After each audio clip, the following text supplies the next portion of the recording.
Sixers Nation, okay? Playoffs are finally here, okay? My blood is boiling. I'm like so fired up right now. I am just ready to like look at the monitor right now, and I'm just expecting Tipoff to just tip off at any moment. And to be honest with you, I'm just talking so fast because I just have this like burst of energy, and I'm so excited for Sixers playoffs. I never really thought that this would even come, and I'm like watching Joel Embiid, James Harden, and Tyrese Maxey sit out these final games of the regular season. And I'm just like, can the playoffs just come? Please, please, please. And they're finally here. And I'm so stoked. But before we get into the game, we have a little pregame show. And before we get into the pregame show, I just wanted to remind you guys that first of all, my name is Jason Joseph. For those of you that are new to my channel, this is Play by Play with JJ. And we do 76ers, Phillies, and Patriots play by play for all their games. We also do podcasts for the Flyers, the Sixers, the Patriots, and for the Phillies as well. And if you're new to my channel, okay, don't forget to like, don't forget to subscribe, don't forget to hit the notification bell icon too, so that way you know when I either upload a video or when I go live. And also be sure to follow me on all the social media platforms. The links to them are in the description down below. If you're also watching me on Facebook Live, Twitch, or Twitter Live as well, make sure that you also leave me a review in my profile. I would really appreciate that. And before we also get into the pregame show, I just wanted to let you guys know that for every single Sixers game that we're going to be doing for the playoffs, we are going to be getting on a certain guest for the pregame show. We're going to do a pregame show and we're going to do a postgame show. And during the pregame show, we're going to have a guest on and we're going to do about a 40-minute pregame show. We'll talk a little bit about the Sixers, but we'll talk about some other things too as well in regards to like what they do and some of that type of stuff. So, and then the other thing I wanted to specify as well, I did not specify this in the video or during the interview that I did with this person, but the Delaware Bluecoats, okay, they are the NBA G League affiliate of the Philadelphia 76ers. I used to call games for the Delaware Bluecoats. I did that for about 2 years. And then because I graduated from Rowan, right, I stopped. But this person that we have on today actually got to call games for the Delaware Bluecoats too. And it just so happens that they made it back to the G League Finals this year. They won, and he got to call the G League Finals. So I wanted to just specify and make it clear to you guys that the Delaware Bluecoats are the NBA G League affiliate of the Philadelphia 76ers. And I thought that it would be very fitting to kind of tie that in as the Sixers make their run for this postseason. So without further ado, let's get into our guest and let's start the interview and the pregame show. Righty. What's going on, guys? I hope you're all doing well. I hope you're all having yourselves a great day, man. We got some Sixers basketball today. We're back in action. But before we get into everything, I just wanted to just remind you guys to make sure that you like, make sure you subscribe, make sure that you hit the notification bell icon so that way you know when I either go live or when I upload. And without further ado, I'm about to bring on my guest. All right. This dude is an absolutely incredible person. I've got to work with him. I got to call games with him when I was at Rowan, and he is just absolutely unbelievable. He has a great work ethic, right? He called the Delaware Bluecoats this year, like when they went to the G League Finals, and he got a chance to call some of those games. And he also does stuff for BFA Productions and calls games for them and for Rowan University. It's my man, Nick Carlson. Nick, what's up, Nick? Doing what an introduction as well. I mean, like, I had to get you all hyped up because I always tell people, right? Like, whenever like I introduce myself, like for those people that don't know me, I tell people that I graduated from Rowan, right? I called games for the Delaware Bluecoats, and I got to do stuff for like the radio station and call games for like the school and all that sort of stuff. And so it's nice to actually have somebody else on here that actually did like the same thing that I did, but also like, he's absolutely incredible too. And like you do such an incredible job. Like I was literally listening to you the other day, like calling the G League Finals game against the Raptors 905. And I'm just thinking to myself, like, this dude has just come so far, and he had the passion in the very beginning. He had the work ethic, and he was just like I knew like just from the top of the bat, like when the sports director like talked to me, I was like, yeah, this guy's gonna help you out a lot. Well, that's what's funny is I was told from a couple people just because sophomore year I had tried out for the Blue Coats. I didn't get it, but they had said that my jump from sophomore to junior year and then junior to senior year was some of the Yep. biggest jumps that they've ever seen. Just because, I mean, like you said, I mean, when I put my mind to something, it just gets done. I mean, the amount of time researching, doing different things. I could probably tell you word for word. Brian Anderson's probably like one of my favorite broadcasters. If you pull up on YouTube like Brian Anderson best clips or best highlights, I could probably in that 7-minute video tell you word for word everything he says, just because I've watched it so many times. That's so sick. That's so sick. Yeah. That's funny. I didn't know that Brian Anderson was your favorite. He's one of my favorites. I definitely love him. Anderson's good. Breen is getting up there for me. Breen is really I love Oh Breen. my So gosh, yeah, he's great. yeah. Nah, I love that too. Listen, okay, like we're gonna talk about the Sixers and the Nets in just a few moments, okay? But first of all, I didn't find out until today. I've known you for 2 years, and 2 years later, I find out today that you're a Nets fan. It How was does Knicks. that happen? No. It was Knicks. It was Knicks.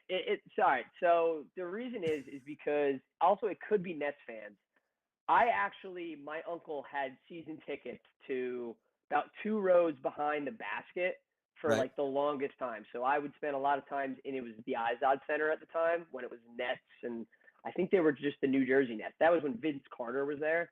So Yeah. you'd have those old guys. I would see so many of those older guys. The Knicks is just because that's New York to me. Brooklyn Right. is, yeah, Brooklyn Nets. But at the same time, I mean, you see right now, I mean, Jalen Brunson's doing phenomenal. Julius Randle's been phenomenal. I don't know if they could beat the Cavs, but I was talking to Jason before I came on, as a strictly casual fan in myself, I am rooting for the Knicks to do well in the NBA playoffs. You learn something new every single day. But before we dive into everything, with the NBA playoffs and with the Sixers and the Nets and all that sort of stuff, I want to ask you, okay, so young Nick Carlson, right? Like sitting at the TV, like watching some sports, right? What got you in to not just like sports itself, but like what got you into broadcasting? All right, so I've always been into sports ever since I was young. I've probably played every sport to a certain degree, and not like a really strong level, but definitely like recreational. Basketball, baseball, football, soccer, lacrosse. I never played hockey. That was one thing I never played. I still love to watch hockey, but I tell this story all the time. It wasn't until freshman year I walked into my digital communications class and I said a couple sentences. We had to do the icebreakers, and my teacher looked at me and was like, "You have a very good voice." And like when you're 15 years old and a freshman in high school, you're like, "What are you talking about?" For the Right. next thing I know, he would hand me a camera, say, "Hey, go find a color commentator and find someone to turn the camera for you." So I would take a friend of mine, grab another friend, and we would go do the basketball games or the hockey games. It ended up just happening to where I would do all of the big games, and it would be streamed onto where I went, Kinnelon High School, onto their YouTube. You could find those videos right now if you go far back into the archives. But that's where it kind of Wow. started, and then went from there. And then you come to Rowan. And Rowan was kind of a shot in the dark. I had thought about going to a bunch of other places. I ended up kind of just pulling the trigger on Rowan. Just so happened they had a phenomenal radio station. I met so many people that have kind of got me along this, and then RTN helps as well. Athletics, Neil Hartman, so many of the people have kind of thrown me down the path. And then it's just like what you talked about. Like I've done so many reps and between basketball, baseball. I've even done hockey here. There's just been so much of it that I've just been able to kind of just get better at. And then you just kind of learn from other people as well. Like I used to learn from you. I used to listen to Oh your gosh. games, listen to other people's games, and then try to implement that into what I do. Oh man, you're raising the bar for me, my guy. That's what I'm saying. I mean, like Nick Earnshaw is another one of them. Yep. Danny, Aaron has been huge for me. Kara as well. so many of them have just because I can listen to what they do, even when I'm their Yeah. color, and just take what they say and just run with it.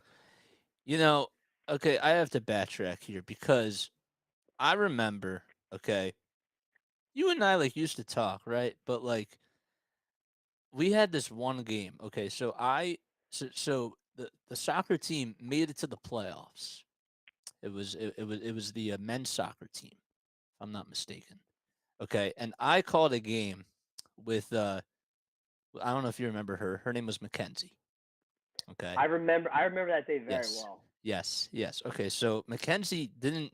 That was her first time like doing color for like any sort of game, and I had her for my cast. Okay. Well, yeah, when I was on the call, so I had a very sore throat that day, Yeah. right? And like I just like woke up with a sore throat, and it was just like the most bizarre thing. And then they end up winning, and nobody was able to do the game the very next day. And so here's Nick Carlson, right? Like, our sports director's reaching out in the group me and everything to try to find somebody. Here's Nick Carlson, who's never called a game before for Rowan, right? And mind you, we still haven't found someone. And literally, like, he says at like 9 o'clock in the morning, I'll do it. And nobody else was able to do it. And literally, you go on, and I had to come in because I had to like I had to help you like set up like all the equipment, and I had Yeah. to like drive over to the field and like help you set everything up, like the Comrex and all that sort of stuff. And the fact that you didn't even like look over the rosters, like, or you didn't have time to like look over the rosters as much, and you just like stepped right in.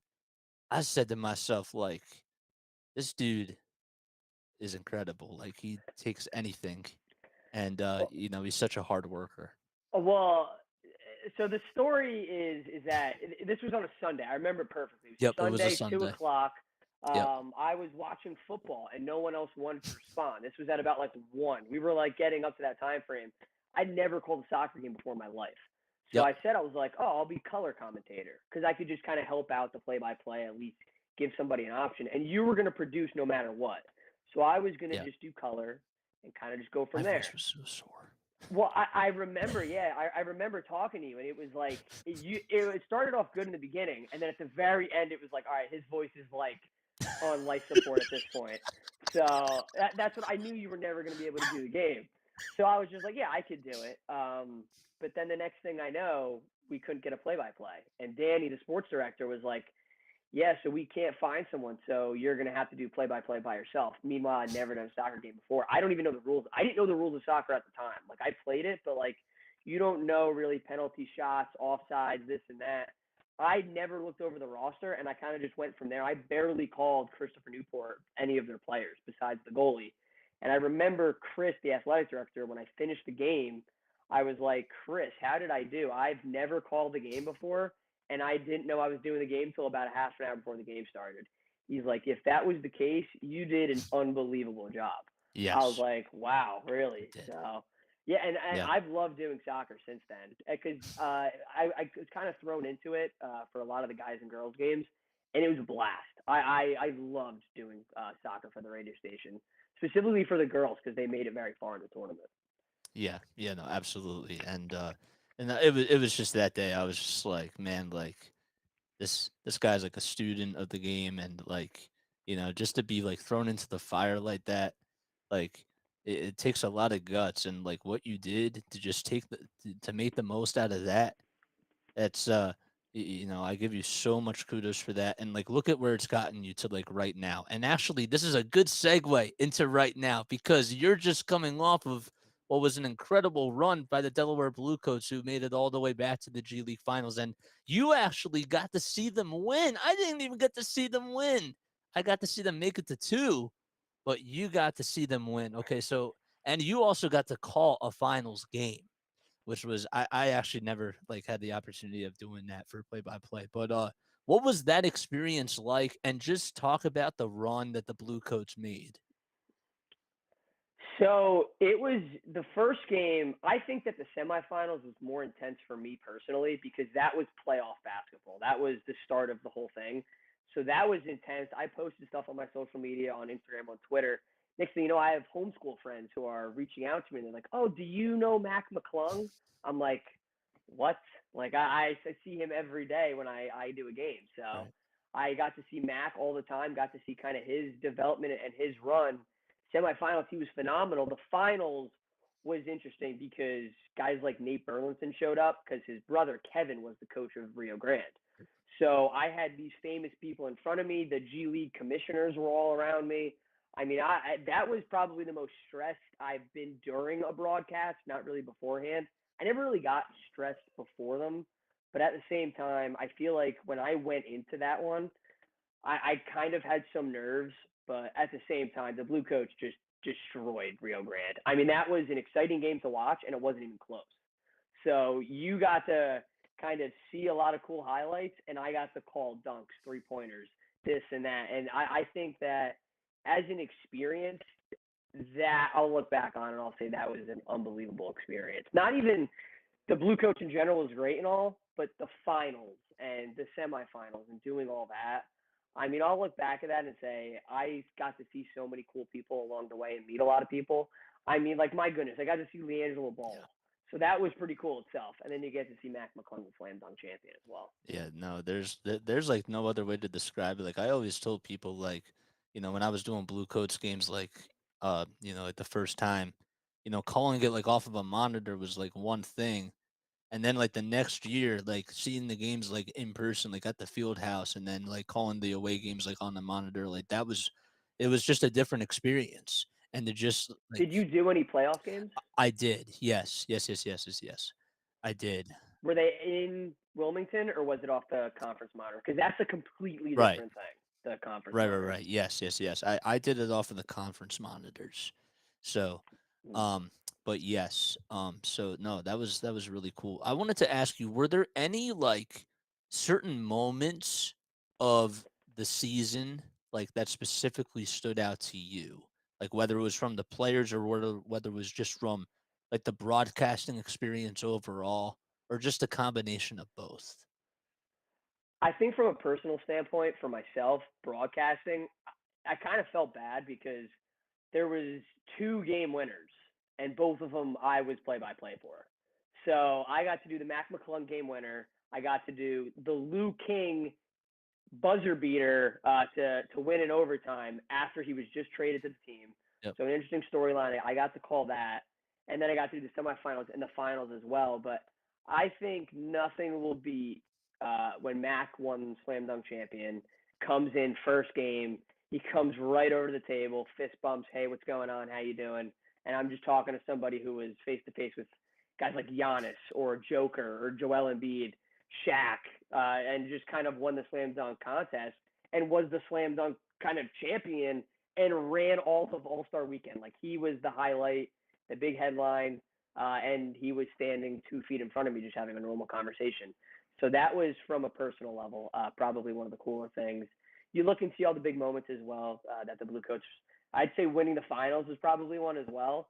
But definitely from a personal standpoint, those things will reach out to me, and I'll remember those probably the most from it. I mean, that definitely makes a lot of sense. And like as broadcasters, like we always say that like even though like we work really hard to like get to like where we are, like we're very fortunate as well. And like those are the types of things that you're gonna remember like for the rest of your life. And you have a long career ahead of you, man. Like in all seriousness, like with the work ethic and everything that you put in and your passion every time like you're on the mic and everything, like I hear it. And it's funny because I was even talking to you like off the air and everything, and had a conversation with you a couple weeks ago, and I told you like if you listen to like the first game that you've ever done and you listen to now, like you sound totally different, and I could just tell Yeah. that you were in your zone like the entire time. And there is no better feeling when you're calling a game and you just forget like what you're doing. Have you listened to your old games? I have. Yeah, I have. I refuse to listen to mine. I refuse. I don't want to listen to them. I only listen to the ones this year because I know there's going to be a time where I'm going to have to go listen to those, and I'm just going to cringe. because I know that they're like what you just said, drastically different than it is now. No, but no, but like in all honesty, like you've come miles and miles and miles, and I'm really proud of you, man. I really am. So, Thank you, thank you. I mean, of course. you were the first person that got me here because you were the board op for my first Yeah. ever game. So, or first ever game Oh play by yeah. play for Rowan. Yeah. Yeah. No, I'll always remember that for sure. That was definitely very, very, very memorable. So, so I wanted to also ask you like one more question about the Blue Coats, like in regards to them. Um, when you watch like Jaden Springer, like when you watch Mac McClung this year, right? Like when you watch these guys play, like Luke King and all that sort of stuff, do you think that do you think that the future is bright like for the Sixers? And do you think that these guys like should be getting more playing time next season and maybe even probably not like during the playoff run this year, but like when you watch Jaden Springer and you look at his athleticism and you see the types of dunks he makes and you see the type of impact he can have on the defensive side, do you think that he and the other guys should be getting some sort of run next year with the team?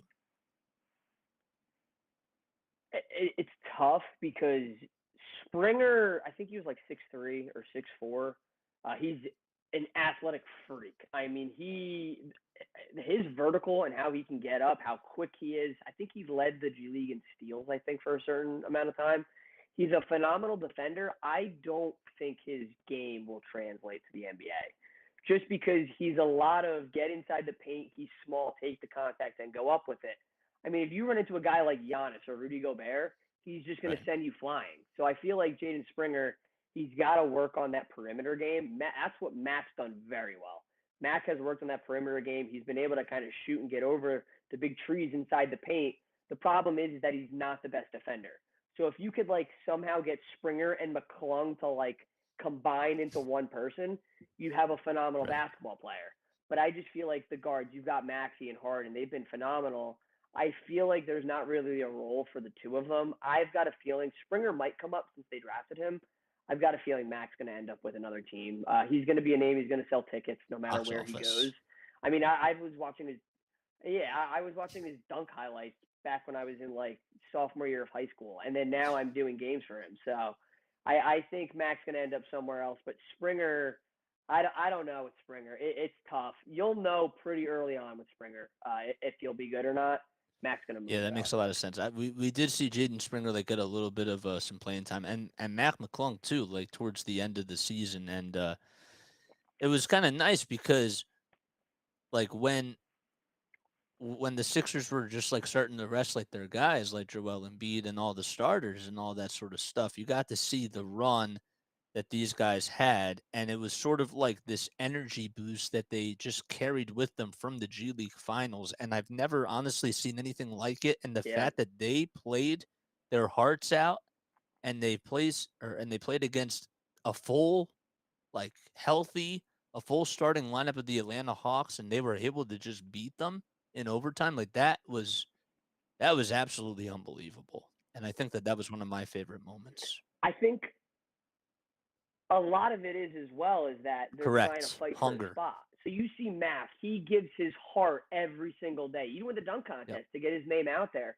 Springer's the same deal. So I mean, you got a guy like Trey Young who he knows his spot already. So Mac McClung and Jaden Springer come up, they're going to play strong. They're going to play with that effort, like you talked about. They're hungry to get a spot in the NBA, just like what we've seen with No, Mac McClung and Jaden absolutely. Springer. Um, but no, so I think that this is like a good time to just talk a little bit about the playoff matchup that's coming up between the Brooklyn Nets and the 76ers. So I just like wanted to get like from your perspective, like when you see like both of these teams, like all right, so let's start off with the Brooklyn Nets first. Okay, so they trade away Kyrie Irving, they trade away Kevin Durant, they get Ben Simmons last year, and then all of a sudden, like he's not in the rotation anymore. How do you think that? How do you think that they're going to do in the first round? I don't think they match up at all. I mean, you look and you've got so many guys on that team. You got Bridges, you got Dinwiddie. And I mean, Embiid at the same time, I feel like is just going to dominate. Although here's the thing with Embiid: you look at the NBA as a casual fan, whatever follows it on social media. It seems, and you can correct me if I'm wrong here, it seems like Joel Embiid cares more about winning an MVP than a finals ring on social media. That's how it feels because that's the talk of the town is Joker going to win the third? Embiid, can he pull it off? But no one really talks about the finals. It's only the Bucks and the Suns really that people talk about. I think that the Sixers can make it far. Embiid's been phenomenal. Maxey's been great. Harden's been great. I think I saw a stat where it was like if Niang hits more than 2 threes, they win Yes, like 98% of that's their true. games. Like they can take down good teams like the Celtics and the Bucks. The problem is that you're going to have to get past Brooklyn first, and then Boston, and then Milwaukee, and then whoever comes out of the West. So that's a tough schedule from there on out. But it starts with the Nets, like you talked about, and I don't think they can match up. Bridges and Dinwiddie are going to probably have to have the games of their lives to really have a shot. And it's still a Yeah, I seven-game think that series. you bring up some good points. And honestly, like when you talk about Joel Embiid, like as great as Nick Claxton has been defensively, he's just going to have such a hard time stopping Embiid Yeah, because I always like to say that Embiid is a three-way offensive player because he can shoot the mid-range, he's a yeah. good foul shooter, and you can't leave him wide open for three because he can shoot that pretty well too.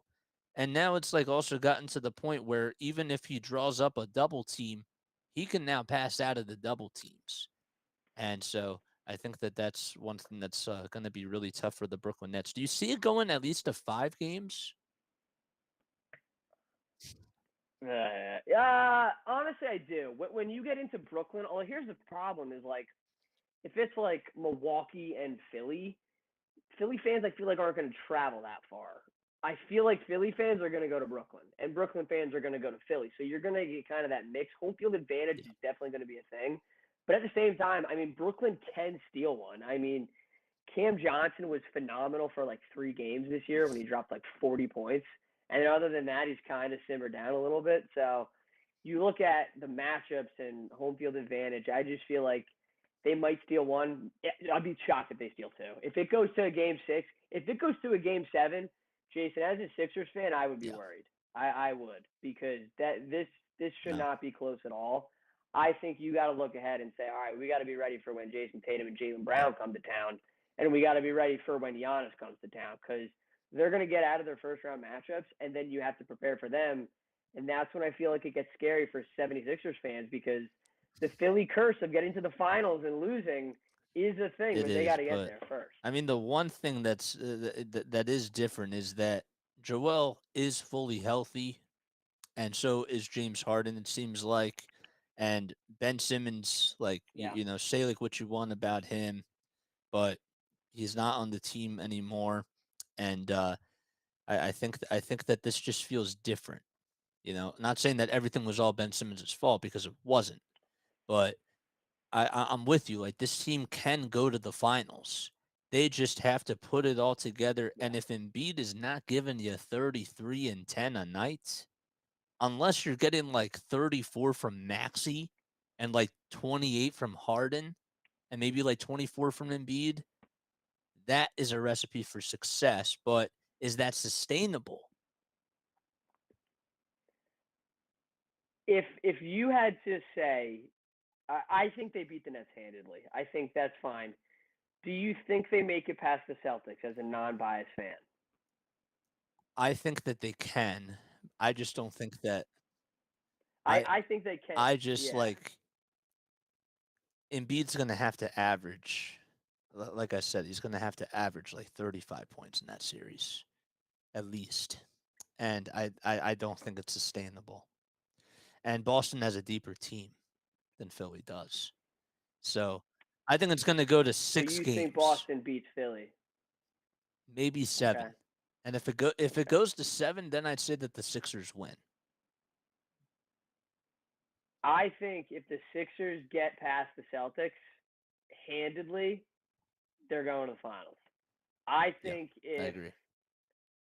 it's a grind and it's 7 games and it takes you to the very end, I don't think the Sixers can get past the Bucks. I feel like you'd be too exhausted. I feel like the Bucks are just going to Even steamroll the through Heat? everybody until they get to probably the Heat are an 8 seed, and Jimmy Butler's been phenomenal. But at the same time, I mean, I Yeah. was just watching that game.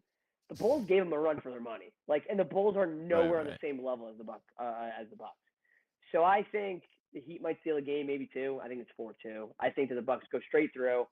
I really think that the Sixers have a tough matchup here. You got to get to the Celtics, the Nets. They're going to probably handle, and then you got to pass the Bucks. I wouldn't be shocked to see the Warriors, the Suns. I don't think the Nuggets are going to get there. The Grizzlies are too Are talkative they? for my liking, but at the same time, Yeah, they have a tough yeah, they schedule. do. So Yeah, no, I definitely agree with everything that you've been saying in regards to that.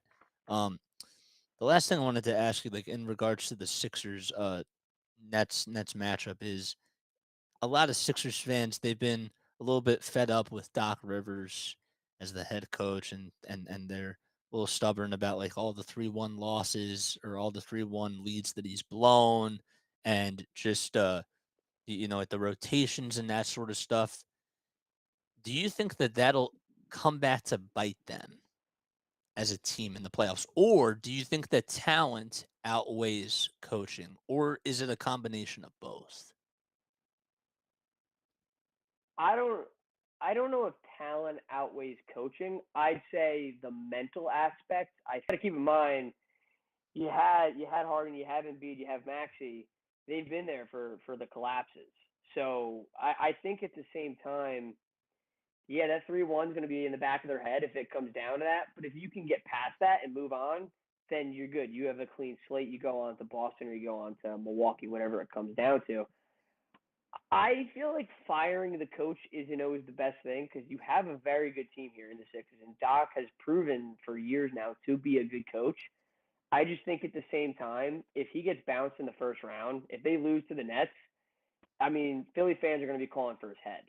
So I Yeah. think if he can get maybe to the conference finals, you lose to the Bucks in 6 games, so be it. You had a phenomenal year. I think if you get bounced early, you lose 3-0. If you blow a 3-0 lead, whatever it comes down to, I would be nervous if I'm Doc Rivers. I don't think it's time to fire him yet. I know Philly fans want kind of just change immediately. I don't think we're at that point yet with Doc Rivers and the Sixers because they were a phenomenal team this year. Where they get 54 wins? Yeah. Yeah, Yeah, they yeah, they did. were a great team this year. Yeah. Yeah, yeah, they had another 50-win season. And actually, a follow-up question to that. A lot of people have been talking about like, oh, who's going to be the X factor? Like, not just in this series, but if the Sixers like want to go all the way to the finals, like, oh, Tyrese Maxey is going to have to be the X factor. Oh, Tobias Harris is going to have to be the X factor. In some ways, I think it's James Harden because I think that this is going to be a really big playoff run for him. And as far as Embiid will take you, like James Harden he has to be shooting the ball well. He has to be making the right plays. And if they're double teaming Joel, like in the fourth quarter, he has to take the shots. But what say you? I think I'm looking at his stats right now. I think you're correct on the Harden take. I think as a shooter, he's got to get better. And not as get better, but he's just got to be comfortable taking more of the shots. You see it. I Sure. think he's a pass first guy now rather than being a shoot first guy. I think Right. he's got to be comfortable getting back to the old James Harden and saying, "All right, I will take that shot," because you got to be thinking. I mean, Embiid's going to be on lockdown. Like they're going to do as much as they can to take Embiid out of the game, and then it kind of focuses on, all right, Tobias Harris, Tyrese Maxey, James Harden, let's get it going. And then now you kind of have to rely on them three because if Embiid, like you're talking about, you were just saying it before, if Embiid doesn't put up 33 and 10, they might not win it. Why is that Yep. the case if you've got good guys with Tobias Harris, Harden, and Maxey who can get it done? So them three kind of have to be your main people. And it all kind of starts with James Harden. I mean, what's he making? $40 million a year or something Yeah. ridiculous? Like, He took yeah, a pay cut. yeah, like that's ridiculous. Like, I mean, granted, if I was making $50 million, it's like, so what about 10 million? But at the same time, he's the assist leader. I would say if he can Yeah. get more comfortable with shooting, the Sixers could be in for a good one. I don't know. The Celtics and Bucks have just been too good, and whatever is going on Yeah, with that Suns dynasty, they're not going to win just because of the curse that they always keep losing. But I think they're a very good team. I do too. They're honestly, I uh, I think that they could definitely come out, and that would be kind of it would be kind of cool to see Chris Paul and KD and Booker and even Aiton. Well, obviously because they're on the same team, but it would be so cool to see them go up against the Warriors. I would love to see Chris Paul win just because of how good Chris he's Paul. been. Oh my The gosh, can you Warriors imagine just like the State Farm commercials? Like if yeah, I Chris Paul know, gets his yeah. first ring, like I don't think the Warriors can pull it off because of their road issues. I mean, what are yeah, they like 1 in 87 on the road? Like they're all over the place. They're very yeah, inconsistent. They got to get home, and you're not going to have that as a 6 seed. Although the Kings are a great matchup for them. yeah, for So sure. And the Kings are very underrated in a sense, and it's funny because like you would think like, oh, they're the number two team like in the West, but like they yeah, are the underdog. and You that's know, weird that you're a 3 seed, and it's also three because you're seed. I meant playing. Yeah, you're playing the Warriors, which has Steph Curry, Klay Thompson, and Draymond Green, who have won right. like 3 or 4 finals. So it's like Yep, they have a lot of that veteran experience. it is really wild. Um, Nick, before I let you go, I do want to ask you. I do have a couple more questions that I want to ask you. You know, when it comes to calling games, right? Like I always tell people that every single game, like there's stuff that you don't see like behind the scenes, like when it comes to preparation, when it comes to talking to people, when it comes to, like spotting charts and like all that sort of stuff. Like people, spotting boards, people don't really a lot of people that just like tune into the cast, like they don't really know like how much stuff like really goes in behind the scenes.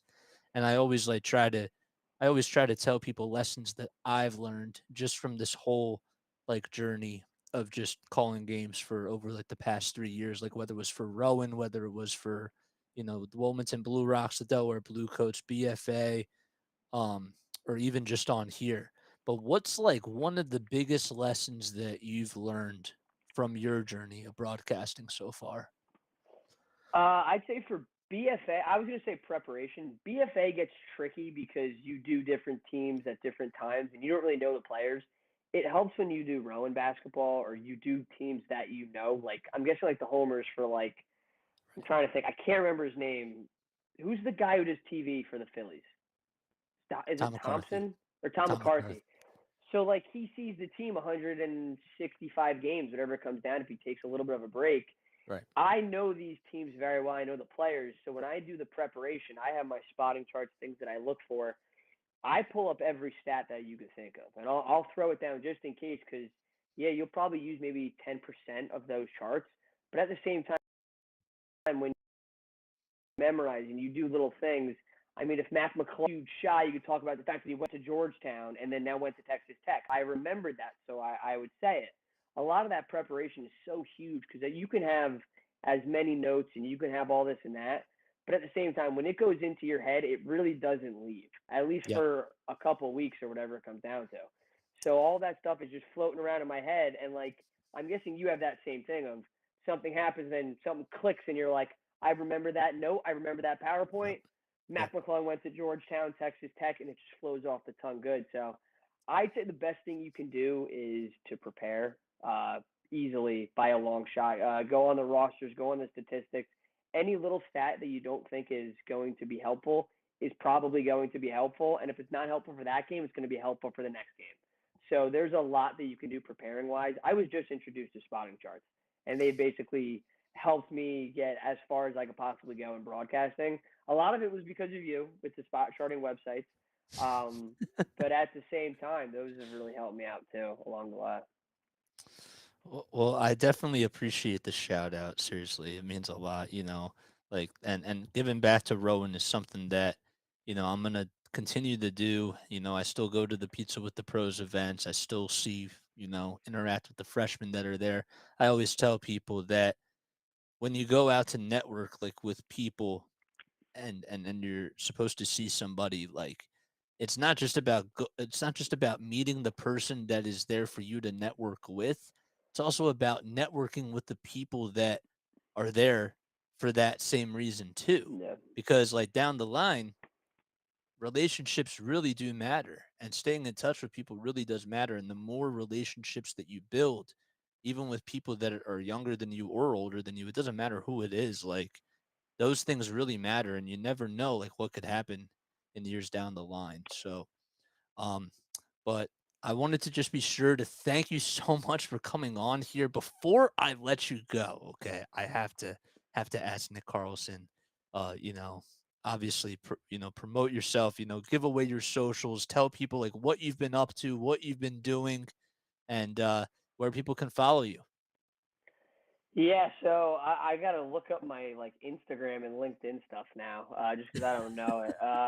Nick underscore Carlson 10 for Instagram, just because I just had that one open. And if you look up Nick Carlson on LinkedIn, you'll probably find me there. It'll say anything about the Delaware Blue Coats or BFA. Right now, I actually just did a Rowan baseball game today. Jason, do you remember our doubleheader for baseball when it was like Of course, I 20 remember. degrees out? Do you remember how long those games were? It was like 4 or 5 hours Four or long, five, 6 hours. yeah, it was. We Yep. did a baseball game today in an hour and 51 minutes. Really? Oh my Yeah, gosh. yeah, it was shocking. Wait! I actually have to add something about that. Okay, so I was doing baseball with I was doing that game. I was doing that doubleheader with Nick Carlson last year. This dude's like jumping around, and he's like looking at me, and he's like, "How are you not like trying to like get yourself warm?" And I'm just like, "I'm good." I was freezing. I couldn't feel my feet when I left there. I almost had to call my friends to drive Yeah, me home because I mean yeah. Jason's over on my left just sitting there casually calling the game, and I was sitting there on the borderline of hypothermia. Like I was freezing. Like I doing that game, like there was a little part of me where I was like, I don't ever want to call a baseball game again. Like I was that cold. I mean, I granted it was like remember that. 82 degrees today, but I did that. I help out BFA. And I'll be doing Morris Elite Soccer as their lead broadcaster for the boys and girls team coming in May. I don't know what the schedule's at now, but yeah, I'll be doing that, helping out with Morris Sussex Sports as well. But that's what I'll be up to in the summer. Wow, you heard it right here. Wow, that is incredible. Absolutely unbelievable. And man, I'm really proud of the person that you've become, and I'm really looking forward to seeing like what the future has in store for you like once you graduate. I know it's coming up like really soon, which is absolutely crazy, but yeah, man. Nick Carlson, thank you so much for coming on here. Thank you so much for joining me. And yeah, man, we'll keep in touch. Thank you. Definitely 100%. Thank you for having me, by the way. Anytime. All right. I'll see you. Once again, everybody, that was Nick Carlson. And look, I know I say it like time and time again, or I said it time and time again, but this man, I have nothing but mad love and respect for him. And everybody that I'm going to be getting on here, I have nothing but just mad love and respect because I admire their passion. I admire their hard work, and they always strive for success. And they just have that mindset of like wanting to get better every single day. And that's something that pushes me as well. It's very inspirational and also influential as well. And that's why I'm going to be getting these people on here. And Nick Carlson is just one of the examples of somebody that I look up to, and I really admire his work ethic and just his drive. So, before we sign off for the conclusion of the pregame show, okay, my name is Jason Joseph. This is Play by Play with JJ. Okay, don't forget to like, don't forget to subscribe, don't forget to hit the bell icon. And if you're watching me on all the other social media platforms, which are down below in the description area, make sure that you leave me a review in my profile. And yeah, we're going to take a step off, and we'll be back in 15 minutes for the game. Really excited. I'll see you guys in 15 minutes. Do not change that channel. Do not go anywhere. Stay right here, and we'll be back in just a little bit. See ya.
Yo, yo, yo, yo, yo.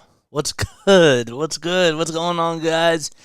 Happy Sixers playoff day, man. Excited, pumped up. I hope you enjoyed my little interview that I did with my broadcast buddy, Nick Carlson. He's one of my really good friends, and, it was really a pleasure to, call games with him. And it's, I'm so just like, damn, like, I called Blue Coats games, like, for 2 years, and, like, they didn't win the whole thing, and he got to see it, and I'm just like, bro. So, oh man, this should be a fun game. Hopefully that the Sixers can come off to a really good start. I think it's going to be a little bit of a slow start. You know what I'm saying? I think that they kind of have to get the wheels back on the road, if you will, per se, and it'll take a little bit of time for them to even just get into cruise control, but it'll be a fun one. I'm really excited. How can I catch it? Have you got Discord? I have Discord. Yeah. I have Discord, but I haven't started the Discord group yet. I just started my channel like 4 months ago. It's been a lot. So, watch what? How can you watch what? What, my interview? I just did it. You can just go back. I think you can just go back. All right. Anyhow, Sixers taking on the Brooklyn Nets today. And the main thing that's going to happen is the Sixers are going to have to really try their best at getting guys involved. It comes to it's not just about Tyrese Maxey. It's not just about James Harden. It's about the guys like DeAnthony Melton and Tobias Harris. Those are the types of guys that I want to see get a little bit of rhythm here. Like, you know what I'm saying? And if the Brooklyn Nets are just having like one of those good days shooting wise, and Seth Curry, you just know that he's going to be shooting the lights out. How are they going to respond? That's really my biggest question. I expect that they're going to win today. It wouldn't surprise me though if they lose this game. But both teams are coming off of the same amount of rest, and I expect everybody to be fully healthy. I don't know who's going to be able to stop Joel. Seriously. When the double teams are coming, they just got to shoot the ball well, and that's what it comes down to. Good teams find ways to win, and I believe that the Sixers are going to find ways to win a lot of these games, even if it comes down to the wire. I'm not telling you that the Brooklyn Nets are going to get swept, but what I am saying is that I think it should be a very good series for the Sixers. So, I hope you're all doing well. I hope you're all having yourselves a great day so far. If you're new to my channel, as always, this is Play by Play with JJ. Make sure you like, make sure you subscribe, make sure you hit the bell icon too, so that way you know when I upload and when I go live as well. Just like what I did for that pregame show with my buddy, Nick Carlson. I'm just ready for this game to get underway. I really am. I can't wait. I'm excited. I've been waiting for this for a very, very long time. The last time I even called a Sixers game, I know it was like last week, but it feels like it was eons ago. Seriously. Feels like it was a long time ago. So let's get everything all set up. Let's get our stats up to date. All right. I don't know how I didn't set this up beforehand, or why, I should say. But yeah, man. How many people we got on here?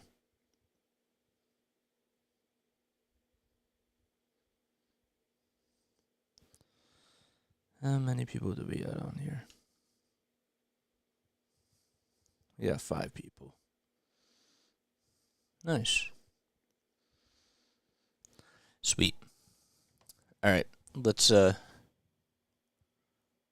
to this. Oh, NBC doesn't do it anymore? They don't do the first round? I thought that they still did the first round, NBC Sports. Huh. I guess not. NBA Sixers. So I wonder if I wonder if they do a little bit of radio, like a half of radio each, because that sounds fair. Coming up next, can it just be right now? Please. Oh, yeah, this is on NBC Sports. Okay. Please, please, please. I just want this game to start. I'm ready. Like, the wait is over. Okay, I will say one other thing. The key to the game for this one is the role players. This is the type of game, okay, you're at your home crowd. The role players need to step up for you big time. And if they don't, that I'm going to be a little bit surprised about. And I want to see how the rotations are utilized by Doc today. It wouldn't surprise me if they go towards like an all-bench lineup eventually, if they're up by like 20-some points. But I really just want to see them try to get the spacing correctly and get some open shots. Attack the zone defense and play good man-to-man defense. I don't really think that that's too much to ask for.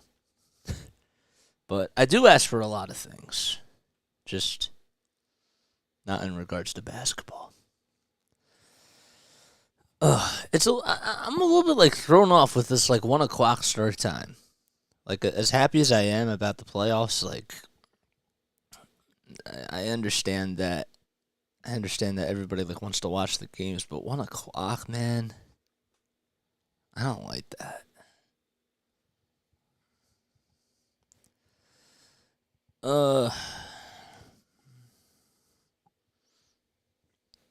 Nets, copy, paste. Nice.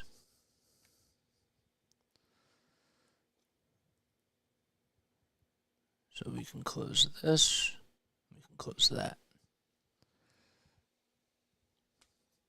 All right, I'm all fired up. If you guys are new to my channel, as always, make sure you like, make sure you subscribe, hit the notification bell icon too, so that way you know when I upload. And I cannot wait to call this game. Lots of energy today. There'll be a lot of excitement, even though it doesn't sound like it right now. Trust me. Once we get into the zone of things, we're gonna light this up. We will light this cast up. Hands down. All right, Sixers roster, Nets roster, Nets depth chart. Don't we have regular season series up here? Nope, I guess not.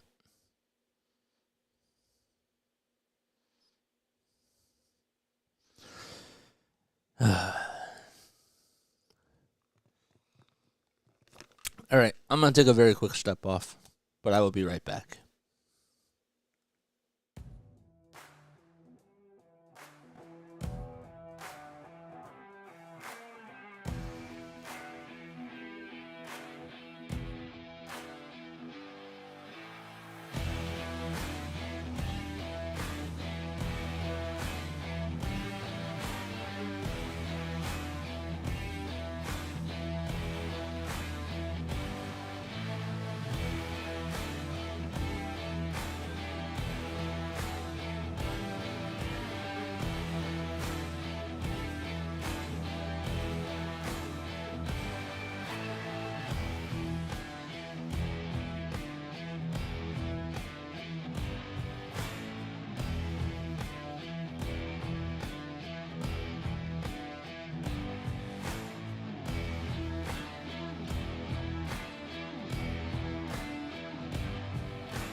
Alrighty. Okay. Alright, I think we're ready to get the show on the road right now. Just wanted to eat a little something. Now we're all good. Nick Sirianni got to ring the bell. That's cool. Alright, so for the Brooklyn Nets, their starting lineup, well, they got Cam Johnson, they got Dorian Finney-Smith, Nick Claxton, Mikal Bridges, Spencer Dinwiddie, and that is all a part of their starting lineup. And meanwhile, for the Sixers, it'll be Tobias Harris, PJ Tucker, Joel Embiid, Tyrese Maxey, and James Harden. They're playing at the Wells Fargo Center this afternoon in Game 1 of this 7-game set. And Tipoff is just about ready to get underway. The Sixers are in their red uniforms along with their white letters and white numbers as well. See, I have a red jersey. Did I just say uniforms? I'm meant to say jerseys. And the Brooklyn Nets are in their black jerseys. They have black letters, and they also have black numbers as well. There's Tyrese Maxey dabbing things up with Sam Cassell. Embiid is ready to get underway. His hair looks awesome. And the beard looks really good, and the dreadlocks on James Harden as well. So the Sixers will have Joel Embiid tip things off, and Nick Claxton will be on the other end for the Brooklyn Nets. Embiid played in 66 games this season, averaged 33 points per game, along with 4.5 rebounds, or 4.5 assists, I should say, and 10 rebounds. So tip-off is just about ready to get underway here. And Embiid wins the tip-off. It goes all the way to P.J. Tucker. And the Sixers are finally underway in the first game of the playoffs. Maxey dribbling around the screen. He'll find Harden. Harden to Embiid. Embiid being double-teamed already at the foul line. He already gets tripped up. He loses the basketball. And I believe that they're going to call a foul on the Brooklyn Nets. Nope, they're just going to say it went out of bounds as he hit the deck pretty hard. And it was last touched by Claxton. So 5 seconds are left on the shot clock. And the Sixers will have to inbound it. It'll be James Harden from underneath the baseline. And they'll have to try to find the shooter here. Sixers did play the Nets a couple of seasons ago in the first round. Harden finds Embiid. Embiid with a step-back jumper. It's a little bit short. Tucker, though, with the offensive rebound. He'll give it up to Maxey. Maxey to Harden at the far wing. 5 seconds left on the shot clock. Harden with the dribble moves, puts it up. And he almost got that one to go. Embiid gets it back, though, and puts it back up and in. So James Harden's layup was a little bit too strong. Embiid said, "I got you, brother." And he ends up getting a layup out of it. And it makes it a 2-0 game for the Sixers. There's a floater that goes up by Mikal Bridges, and that one is good. So we're back to a tie game at 2 apiece. Alrighty. Tobias Harris, step-back jumper. Too short over Cam Johnson. And a rebound goes to Spencer Dinwiddie, who spent a lot of time with the Brooklyn Nets and then was a part of the Dallas Mavericks, but then got traded back to the Nets for Kyrie Irving. The ball comes loose. It's stolen away on a bad pass by Bridges. Harden takes it on the other end. He'll have to dribble this one out. 15 seconds left on the shot clock here. He goes all the way to the near wing. His defender is Bridges. 8 seconds left. Harden takes it to the cup, goes up with a Euro step, and that's a little too strong. So Harden's been a little bit out of rhythm to start things off. Bridges on the other end trying to go coach to coach. And the ball gets stolen away by Tucker. Harris to Maxey for 3 on the far corner. Yes, he gets it to go, and the Sixers have taken the 5-2 lead. A big crowd at the Wells Fargo Center this afternoon. Dinwiddie gets the ball, goes up with a runner, and he's fouled as well. Count the bucket and a foul. And Tyrese Maxey gets called for the shooting foul. Just a nice play by Tobias Harris to just give and go to Tyrese Maxey on the far corner. And how about Spencer Dinwiddie responding on the other end? Going up with the contact made by Tyrese Maxey. Can't be making those mistakes, especially in the playoffs.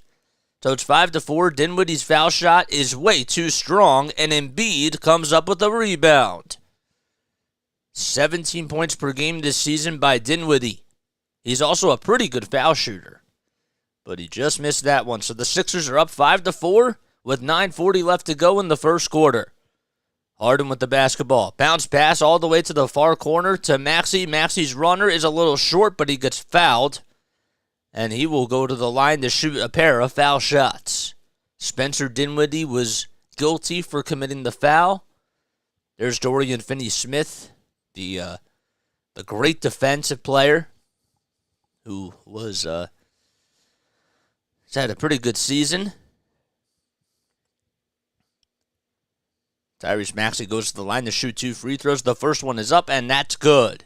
Maxey had 38 points in his first playoff game, which was against the Toronto Raptors.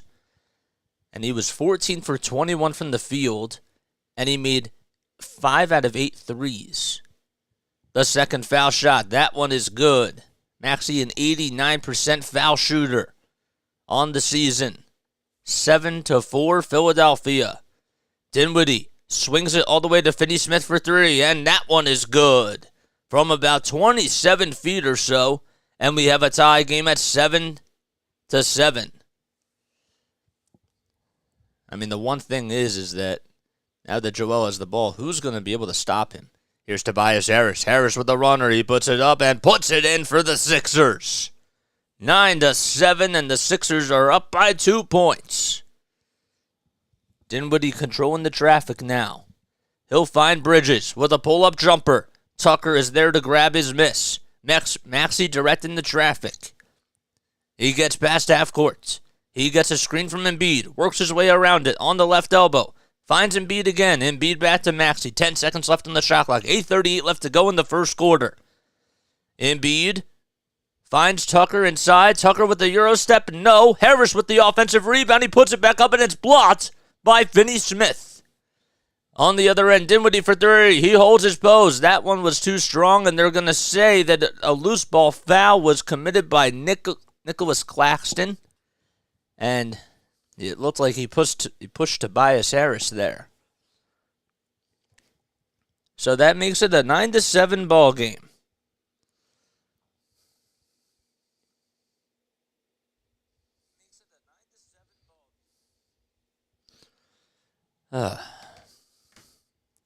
They'll bring up Tyrese Maxey now. 8:13 left to go in the first quarter. Maxey with a runner. No good. Maxey with his own offensive rebound, though. He'll give it back to James Harden. Harden step back foul line jumper. That's money. And it's 11-7 Philadelphia. 8 minutes left in the first quarter. And we have a timeout on the floor. Oh, scratch that. No timeout was called. It looked like James Harden was walking back towards the bench. Here's Johnson. Johnson will find Spencer Dinwiddie. He's had a pretty good career against the 76ers when facing them. Embiid tries to come up with the loose change, and he almost did. Finney-Smith with a runner. That's up, and that's good. It's 11-9. Philadelphia only leads by 2. 7.5 minutes left to go in the first quarter. Tyrese Maxey on the far wing for the Sixers. He'll hand it off to Embiid. Embiid on the low block. The ball gets deflected as he tried to find P.J. Tucker. And I believe that we have... Nope. The Sixers still get to keep the basketball here.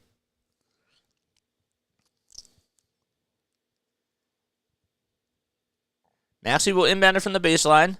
He'll find Embiid. Embiid back to Harden. Harden to Harris. One more to Tucker for 3. A corner 3, and that's good. 14-9, and P.J. Tucker stares down the Brooklyn Nets bench. Bridges on the other end. A pull-up jumper from the elbow. Oh, he answers back with a jump shot of his own. Less than 7 minutes to go in quarter number 1. Sixers shooting 5 for 13 from the field so far. And Harden's three-pointer is a little too short. Meanwhile, the Brooklyn Nets are shooting 5 for 8 from the field. Bridges taking it to the lane. Goes up with another runner, and he connects again. Man, Mikal Bridges has been getting things going so far. It's a 14-13 lead for the Sixers with 6.5 minutes left to go in quarter number 1 in game 1 of this best of 7. Embiid spinning, fading, going up with a jumper. Yes. Harden on the other end now. 8 seconds left on the shot clock. Harden to Tucker. Tucker back to Maxey. 3 seconds left on the shot clock. Good defense by the Nets. A pull-up 3 by Maxey. Oh, man, he almost got it to go down. 6 minutes left to go. Man, that was the right look that he got, even though the Nets played really good defense there. Finney-Smith, floater. No. Actually, it was supposed to be, I guess, an alley-oop pass to Mikal Bridges. Harden on the fast break. Goes up with a runner. Too short. He does not get the foul call. He's looking over at the refs, and the ball goes out of bounds. It was last touched by the Brooklyn Nets. Oof. And we have a timeout called on the floor. Sixers do call timeout, and they'll be back in just a few moments. Oof.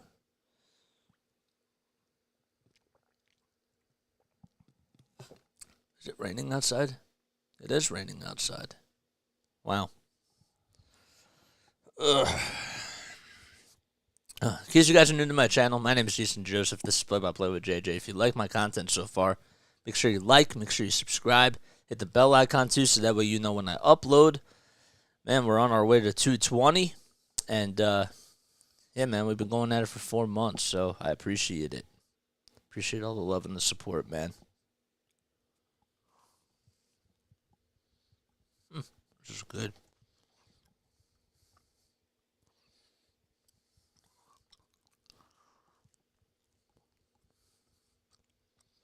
The ball movement is awesome right now. Everyone is getting their touches. I agree. I shouldn't be talking with food in my mouth.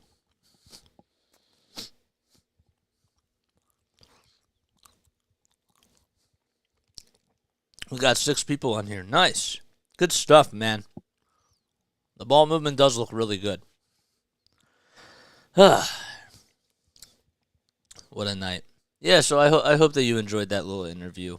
I was with one of my buddies from the Delaware Blue Coats. He calls games for them. And got to call them for the G League Finals. So, yeah, man. Secret Person D, let's get it, man. Let's get it. Alrighty. 14-13. The Sixers lead by 1. You got your parlay going. What's your parlay, my guy? You'll have to let me know.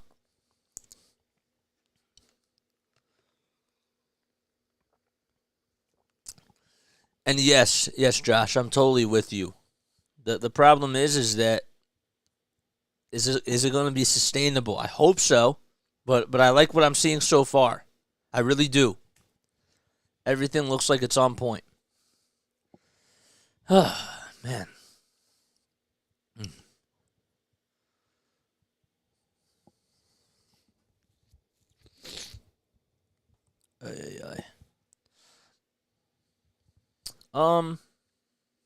What was I going to tell you guys? Forget. 5 minutes and 43 seconds left to go in quarter number 1.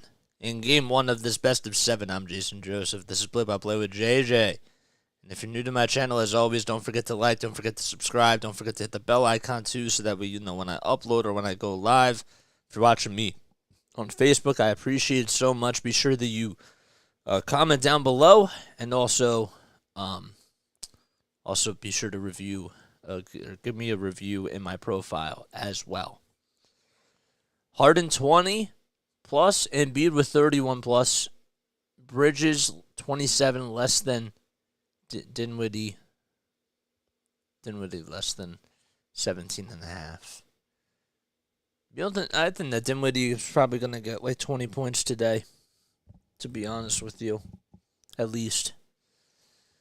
Harden, I don't know if he'll get 20, but let's see. Melton will inbound it here for the Sixers. He comes back in for Philadelphia. Embiid finds Harris. Harris' 3 on the far wing. Yes! Good job by Tobias Harris to knock that one down. It's 17-13. The Sixers are shooting 3 for 5 from the field. If you're going to double team Embiid, the shooter's got to make their shots.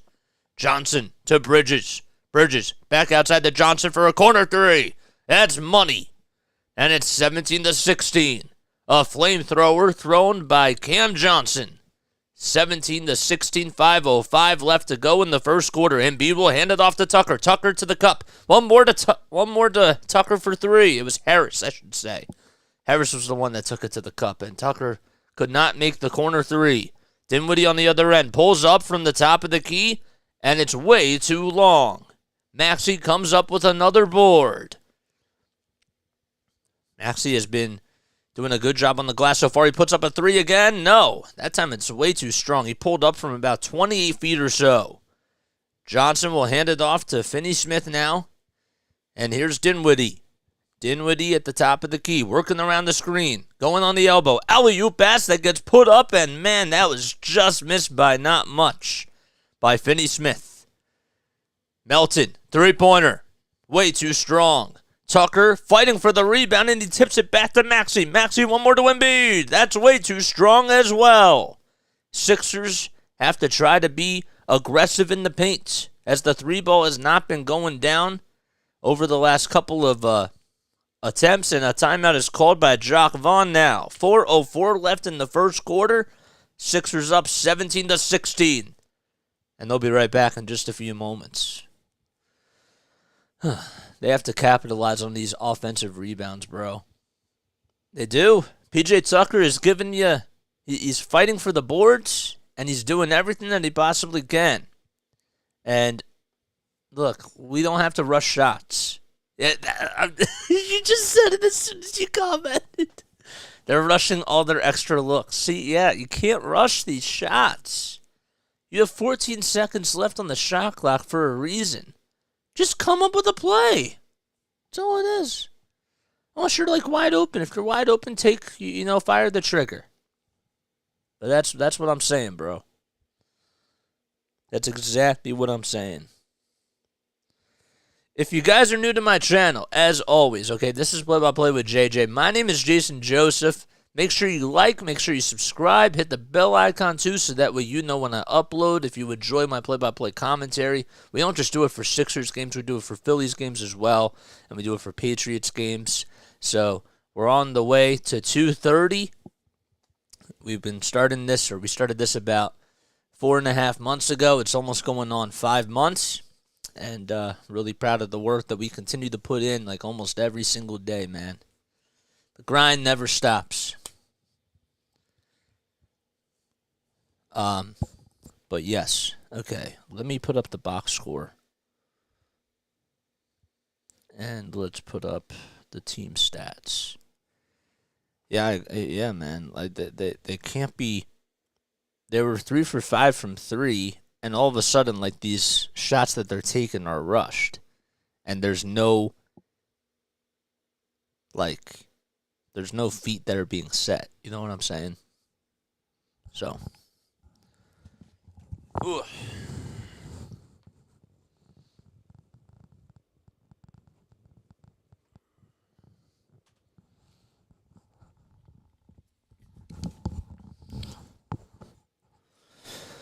Ooh. Come on, man. 4:04 left in the first.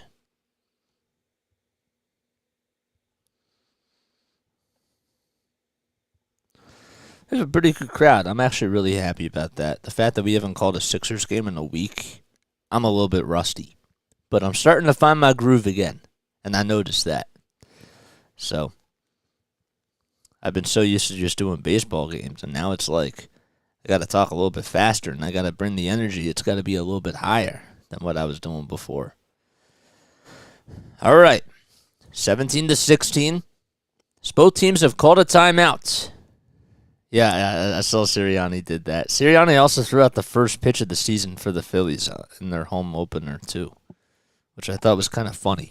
Jalen McDaniels will be getting a little bit of run as he comes out there to sub in, and George Niang comes in, too. So P.J. Tucker takes a quick seat, and Tobias Harris as well. Day'Ron Sharp steps in for Cam Johnson, and Seth Curry will come in for Nick Claxton. Here's Dinwiddie at the Sixers logo.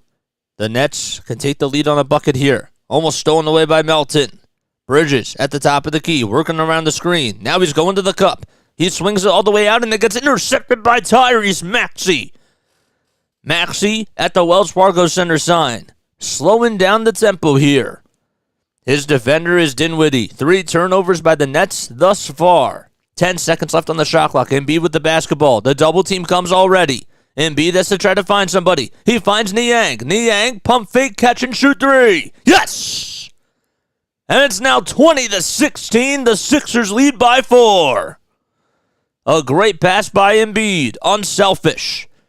Embiid on the other end. There's Day'Ron Sharpe. And Mikal Bridges goes up with a jumper, and he's fouled as well. The former Philadelphia native. He's going to the line for one more here. It's 20-18. Melton got called for the shooting foul. And George Niang, the one thing that I said is that the role players have to step up, and that was a big-time shot by George Niang. Bridges averaging 20 points per game this season. And the foul shot is up, and he knocks it down. So Bridges has 8 points, or make that 9 now. 2 rebounds and 1 assist in this game. Maxey on the near wing. 3:05 left in the first quarter. Here's Melton. Melton to Embiid. Embiid to the cup. He loses the ball, and it goes out of bounds, but a foul is called against the Brooklyn Nets here. It'll be on Royce O'Neal, and they will call it a shooting foul. And Joel will head on over to the foul line to shoot a pair of foul shots. Embiid averaging 33 points per game this season. Also 4 assists per game and 1.5 blocks. Along with shooting 55% from the field and averaging 10 rebounds per game. The first foul shot is up, and he connects. There's Seth Curry playing at the Wells Fargo Center. And Jock Vaughn is looking over at Joe Harris here. I believe Harris was going to come in to sub, but Jock Vaughn says, hold up a second. Embiid pumped my parlay. That's cool. Embiid's second foul shot. He puts it up, and that one is good. It's a 3-point lead for Philadelphia with 2:55 left to go in the first quarter. Bridges with a runner. He puts it up, and it's a little bit too strong. McDaniels fights for the rebound. Melton on the other end. Conducting the tempo. Controlling the traffic. Embiid swings it out to Maxey. Maxey inside to McDaniels. McDaniels back outside to Melton for 3. Yes! Oh, my goodness. DeAnthony Melton making a money shot. When you double-team Joel, you just got to make the shooters pay. And the Sixers are hitting their shots. A foul is called, I believe, on the Sixers here. It's 25-19 with 2:22 left to go in the first quarter.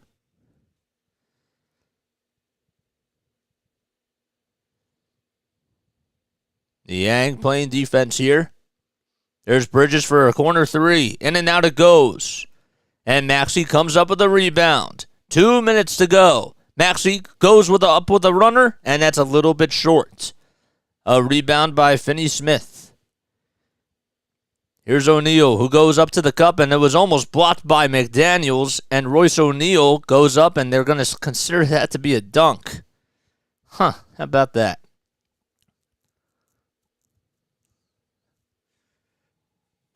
$1:43 left to go in the first quarter. Embiid to Melton. Melton back to Embiid. Embiid takes it to the cup, goes up against the trees, and gets it to go with the left hand. Not an easy play by Joel Embiid. And it's 27-21. I mean, that's just a nice play, like where you just have to try to put it on the back door, and, well, you get it to go. And speaking of getting things to go, Mikal Bridges answers back with a layup of his own.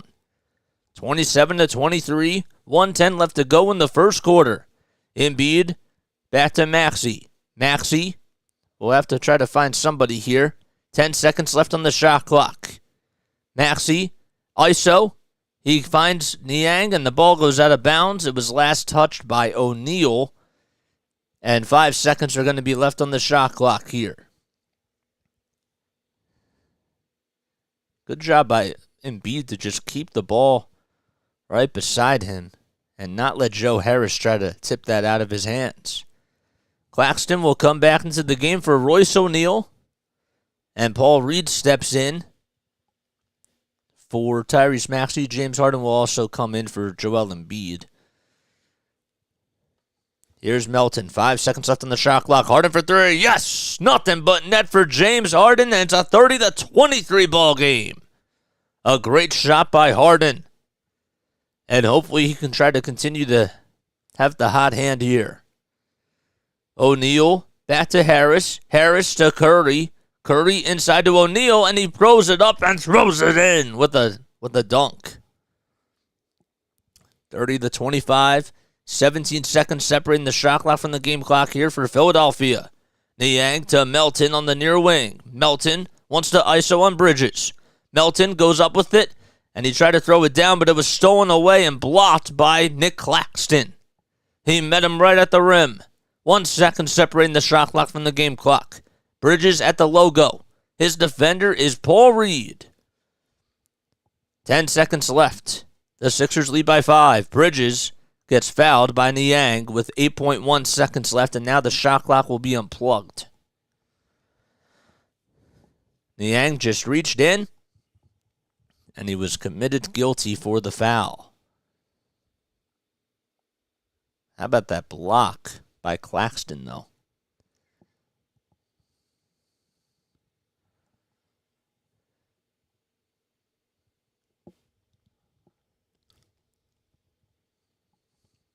All right, Harris will inbound it now. Harris finds Bridges. Bridges on the far wing. Taking on James Harden. Bridges for three. Over Harden. It's airballed, and that'll do it. That will do it for the first quarter. So the Sixers lead by 5, 30-25. As we go into quarter number 2, I'll be right back in just a few moments. This is Play by Play with JJ. If you like my energy, if you like my content, make sure you like, make sure you subscribe. Hit the bell icon too so that way you know when I upload. I'll be right back in like literally 2 seconds.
Alrighty, there we go.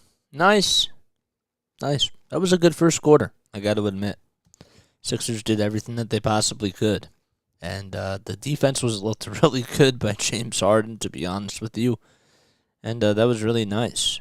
If you guys are new to my channel, this is Play by Play with JJ. As always, don't forget to like, don't forget to subscribe, don't forget to hit the bell icon too, so that way you know when I upload or when I go live.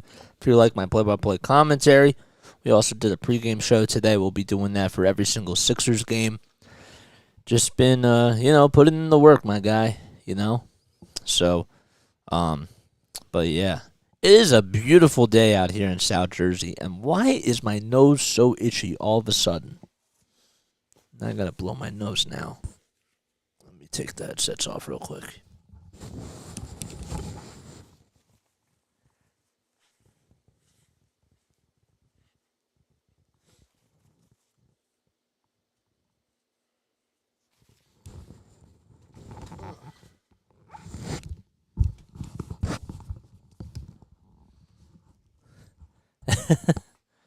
Harden playing that defense. I know, man.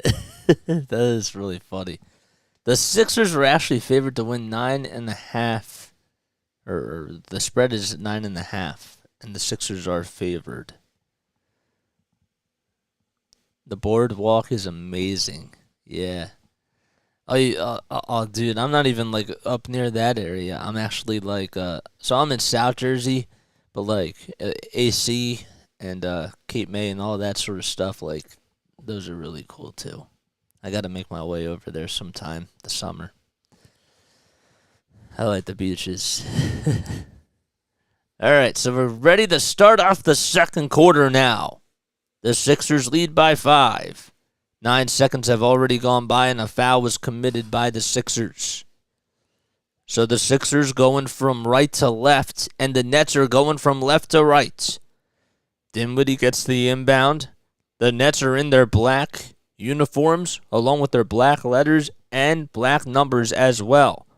Curry gets the ball. 4 seconds left on the shot clock. Curry dribbling around the timeline. 1 second to go. He puts up a shot, and that doesn't even count. It's a shot clock violation on Seth Curry and the Brooklyn Nets. There was a little bit of miscommunication as Curry was trying to signal for some signs to Bridges, I believe. And the Sixers, as I mentioned, that they're going from right to left. Here's McDaniels for 3. Nothing but net for Jalen McDaniels.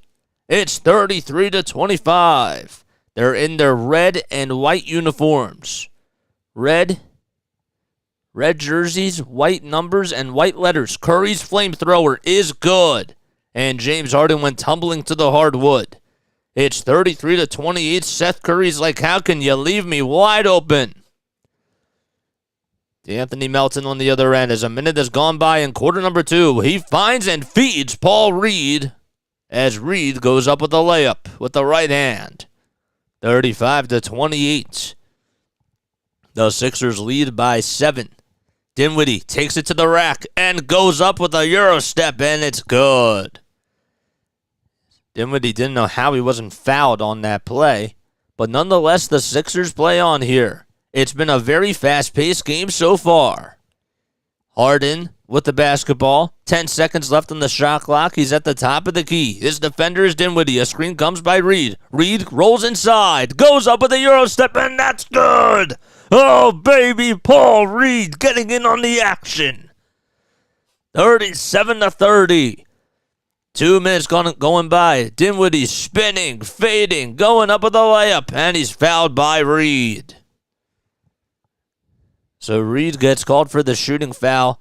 My goodness, though. James Harden with the pick and pop, finding Paul Reed, and Reed has been getting into the action here to start things off. That's a very good sign for the Sixers.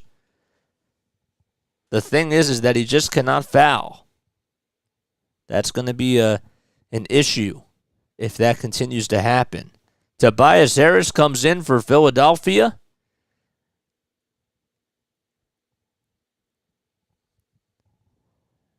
And him and George Niang were just trying to communicate with each other. The second foul shot by Dinwiddie is up, and that's in. 2 minutes have gone by in quarter number 2, and the Sixers lead by 6. Melton on the far wing takes it inside the lane, goes up with a layup. It's blocked by Harris and stolen away by Mikal Bridges on the other end. Harris gets the basketball, tries to give it up inside. It was deflected by Reed and stolen away by Tobias Harris. Harden at the foul line. Inside, outside to Melton for 3 again. Yes! And D'Anthony Melton gives the Sixers 40 points. 9:36 left to go. Timeout called by Jacques Vaughn and the Brooklyn Nets.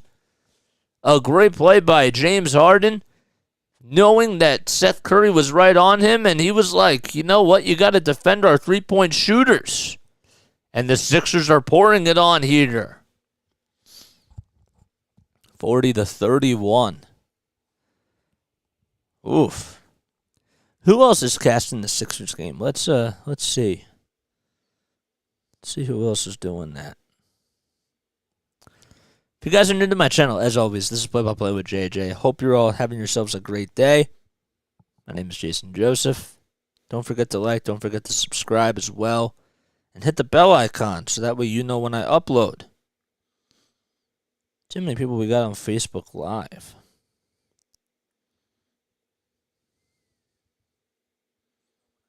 Only got one person on Facebook Live.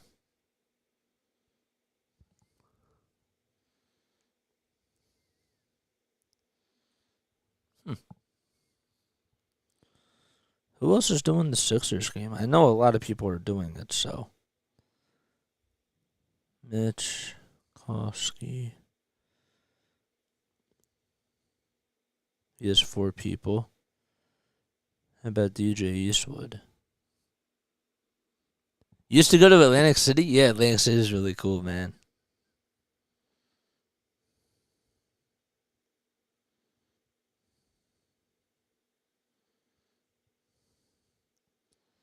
Philly take with RB. Yes, 732 people in this chat. That's funny. Huh.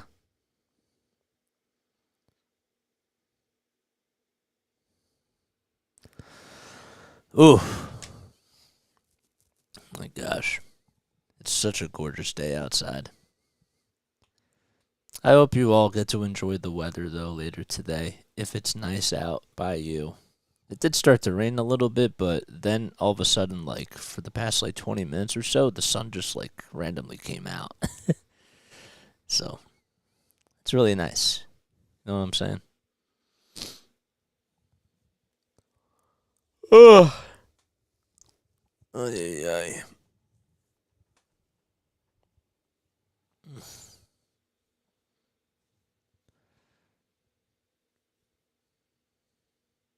Well, that's what's her name? I always really liked her. She does stuff for MLB. Oh, what's her name? I always forget. What's going above me?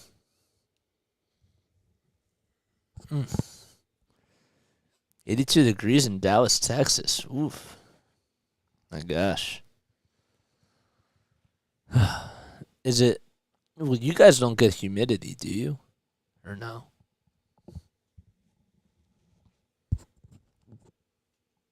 Because we obviously get humidity down here. Sixers have not turned the ball over once yet. 9:36 left in the second quarter. And the Nets will inbound it here. Here's Joe Harris who gets the inbound. And Spencer Dinwiddie will get the bounce back over to him. Dinwiddie at the logo. He finds Curry. Curry back to Bridges. Curry step back jumper. Over D'Anthony Melton, and it's good. Houston is the worst for that, really. Huh. That's crazy. Harden almost got the ball loose, and he comes back up with it. He has to get it past half court, and it gets intercepted by Spencer Dinwiddie. Dinwiddie to O'Neal for 3. It's a little bit off the mark. Wide left. Not by much. Harden to Niang. Niang takes it to the cup. Draws the pump fake and connects with the 4-foot jumper. Well, that's what's going to have to happen if George Niang is going to be out there. He has to be making the shots. Dinwiddie, his defender is Niang. Here's Curry with a runner again, and he kisses it off the window. 42-35, Seth Curry getting things going in quarter number 2. Harden. Almost losing the basketball. Nice pass to Niang for 3. And Niang, oh my goodness, he missed it. It hit the front of the rim. That would have gone down as an incredible assist by James Harden. And Doc is like, how did you get that to not fall? He had so much daylight to shoot it. 42-35, 8:10 left to go in quarter number 2. Harris for 3 on the far corner. That's good.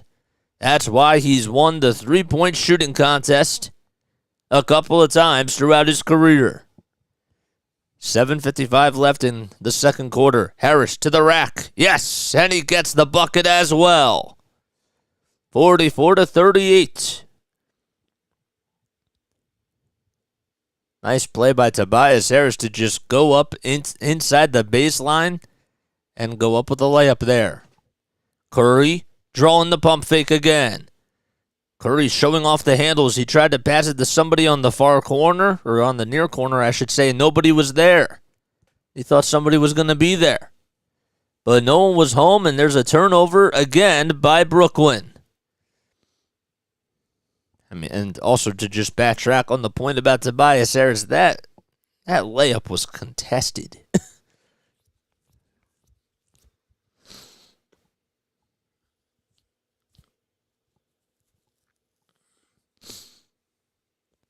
Seven minutes and 30 seconds left in the second quarter. Harden will inbound it to Maxey. And Maxey has to get past half court here. Maxey finds James Harden now. A screen comes by Niang. Niang hands it back off to Harden. 7:18 left in the second quarter. Harden at the top of the key. He takes it to the rack, goes up with it, and it gets blocked by Claxton. Dinwiddie on the other end. He finds O'Neal. O'Neal inside with the Euro step, and it's a friendly bucket as well. And that makes it 44-40. Embiid comes back into the ball game for Philadelphia, and a timeout is called by Doc Rivers as he wants to talk things over here. 44-40, and we'll be back in just a few moments. I believe that was actually Royce O'Neal that blocked it. All right, I'm going to take another really, really quick step off. Yep, timeout called. Oof. My goodness. That was a good timeout. All right, let me take a very, very quick step off. I apologize. I'll be right back.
All right, the hat had to come off because, the hair was getting a little bit bothered. So I apologize about the hat hair, but it is what it is, man. If you guys are new to my channel, as always, this is Play by Play with JJ. Make sure you like, make sure you subscribe, hit the bell icon too, so that way you know when I upload. I appreciate all the guys that have come on here to just support me, man. It truly means a lot. Seriously, this has been an interesting grind. I think that because I'm doing this like almost every day now, like it's been starting to kind of like get to me a little bit, but I mean, like obviously like I'm pushing through, and I have to give myself a lot of credit, because I've been having a lot of fun with it. It's just sometimes it gets a little bit stressful at times. So, but I'm really happy with everything that we've developed here and the type of family that we got, man. It's 44-40, and the Sixers are up by 4 points. Can they continue to keep the foot on the gas pedal? That remains to be seen.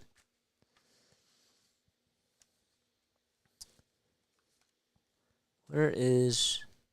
I don't have my live stats up for a sec. I don't know why. Excuse me. All right, it's 44-40 now. That is the score. 7:02 left to go in the second quarter. Here's Maxey. He'll find Harden. Harden at the logo.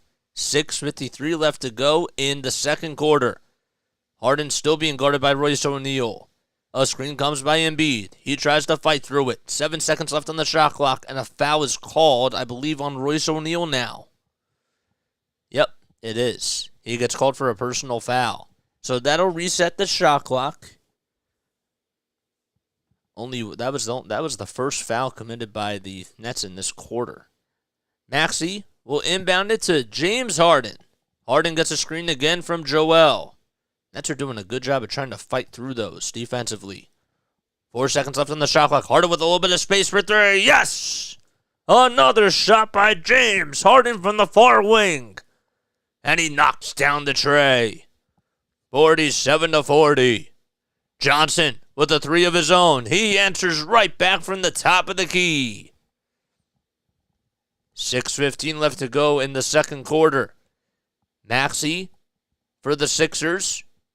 He's going to try to bat down Bridges. A nice screen set by Joel. Maxey to Harden. 10 seconds left on the shot clock. Embiid with a pump fake. Step back jumper. Oh my goodness, he almost got it to go. But he will head on over to the line with exactly 6 minutes to go in quarter number 2. Day'Ron Sharpe was his defender. And he will go over to the foul line to shoot 2 free throws. Yo, Carter, what's up, man? Thanks for coming on here, my guy. I really appreciate it. Means a lot to me, man. So Embiid will go to the line to shoot 2 free throws. And the first one is up, and he drains it. He gets it to go. Nick Claxton comes back in to sub in for Day'Ron Sharpe. 11 points by Mikal Bridges. He leads the scoring department for the Brooklyn Nets here, and Embiid has 7. And it's now a 49-43 game. 6 minutes left in quarter number 2. The Sixers lead by 2 possessions. Dinwiddie being guarded by Maxey, working around the screen. His defender now is James Harden. Dinwiddie goes up with a alley-oop pass, and that time I believe that they're going to call a foul on the Sixers. It'll be on James Harden, if I'm not mistaken. I have to double-check that to make sure that that is correct. But let's see here. Dinwiddie tried to go up with an alley-oop pass, and I guess Embiid gets called for the foul? Really? Oh, my goodness. He touched Claxton ever so slightly. Dinwiddie goes up to the rim again, and that one gets volleyballed all the way out to Maxey. Tyrese, 5 minutes and 30 seconds left in quarter number 2. Harden with a lob pass inside to Embiid. Help comes. The double team's there. Embiid goes up with it, and that time it's rebounded by Bridges. Bridges to Dinwiddie. Dinwiddie back to Bridges for 3. He steps into a 3 and knocks down the tray. From the far wing. Another basket by Mikal Bridges. He has 14 in this first half. Harden off to the races. Goes up with it and gets blocked by Claxton. Dinwiddie on the other end for the Brooklyn Nets. The Nets have been playing really good defense over the last couple of minutes. Inside, outside to Johnson. Johnson with the floater. And he cannot get that one to go. That was a bunny. And Tobias Harris gets the rebound as Johnson went tumbling to the hardwood. Harris to Maxey. Maxey inside with a layup. No. And a late whistle. It was a late foul call against the Brooklyn Nets here. It goes on Nick Claxton. How about Claxton's defense on the other end, though? Absolutely incredible. If the game is over before 4:20, can you do the Reds game? I can't.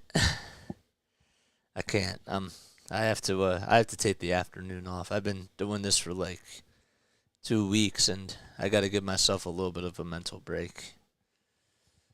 But I will be back tomorrow. I promise. I promise I'll be back tomorrow. Maxey with the first foul shot. He puts it up and puts it in. It's 50-46. Philadelphia leads by 4. 6 points for Maxey, 4 rebounds, and he's 1 for 5 from the field today. And the second foul shot, he puts it up and puts it in. Good job by Reese to just get those 2 foul shots to go. He's shooting 89% on the regular season from the foul line. Bridges with a jumper from the foul line, and that is good. My goodness, somebody has to stop him. 16 points for Bridges. Harris for 3. Oh man, it just went back in. He got the friendly touch. 54-48. Bridges trying to dribble all the way around Embiid. The traffic is coming. Bridges takes it in the lane, and it gets blocked by Embiid. And stolen away by Harden. Harden on the outlet pass. Nice pass to Maxey. Maxey to Harris. Yes! And Harris throws it down for a jam. He gets it to go on the putback by Tyrese Maxey. Dinwiddie steps into a 2. And that's off the mark. Harden volleyballs it all the way to himself. Harden working very fastly here. Goes up with a layup. That's too strong. Tucker with the offensive rebound. It gets loose. And a foul is called, I believe, on Claxton. PJ Tucker, man, give him a lot of credit for getting the offensive rebounds. And how about that pass by James Harden? I mean, that was just in between the legs of 2 defenders, and he was playing chess while everybody else was playing checkers. Tucker will inbound it for the Sixers. 3:28 left in the second quarter. He finds Maxey. Maxey to Harden. Bounce pass inside to Embiid. The double team comes, and Embiid nonetheless makes a layup out of it. That's why you can't even double team him at times, because he can still make you pay. 58-48, and we have a timeout called by Brooklyn again. Wow. You're going swimming? All right, have fun, man. Thanks for stopping by, my guy. I really appreciate it, Carter.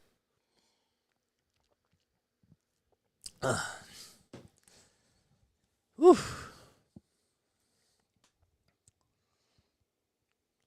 Wow. If you guys are new to my channel, as always, don't forget to like, don't forget to subscribe, hit the bell icon too, so that way you know when I upload.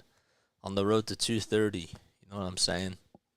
So, subscribe. It's free, man. If you like my commentary, if you like my play-by-play call, those of you that don't know me, my name is Jason Joseph, and I'm a broadcaster.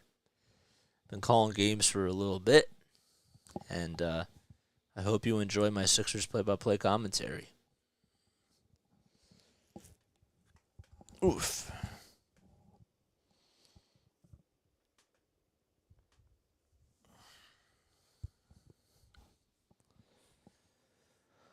Oh, boy.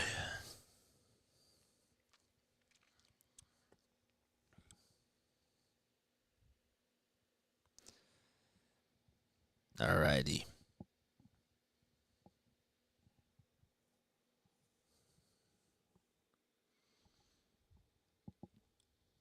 Ugh.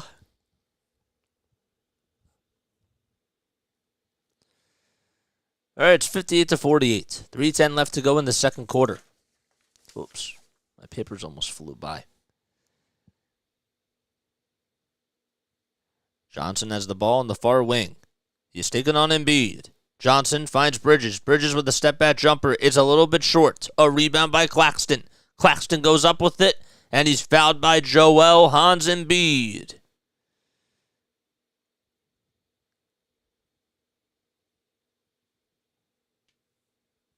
The Sixers, mind you, are in the bonus. So that is a good sign for Philadelphia, but the Brooklyn Nets will have Claxton go to the charity stripe. Claxton wearing his pink shoes. The first foul shot is up, and it's money.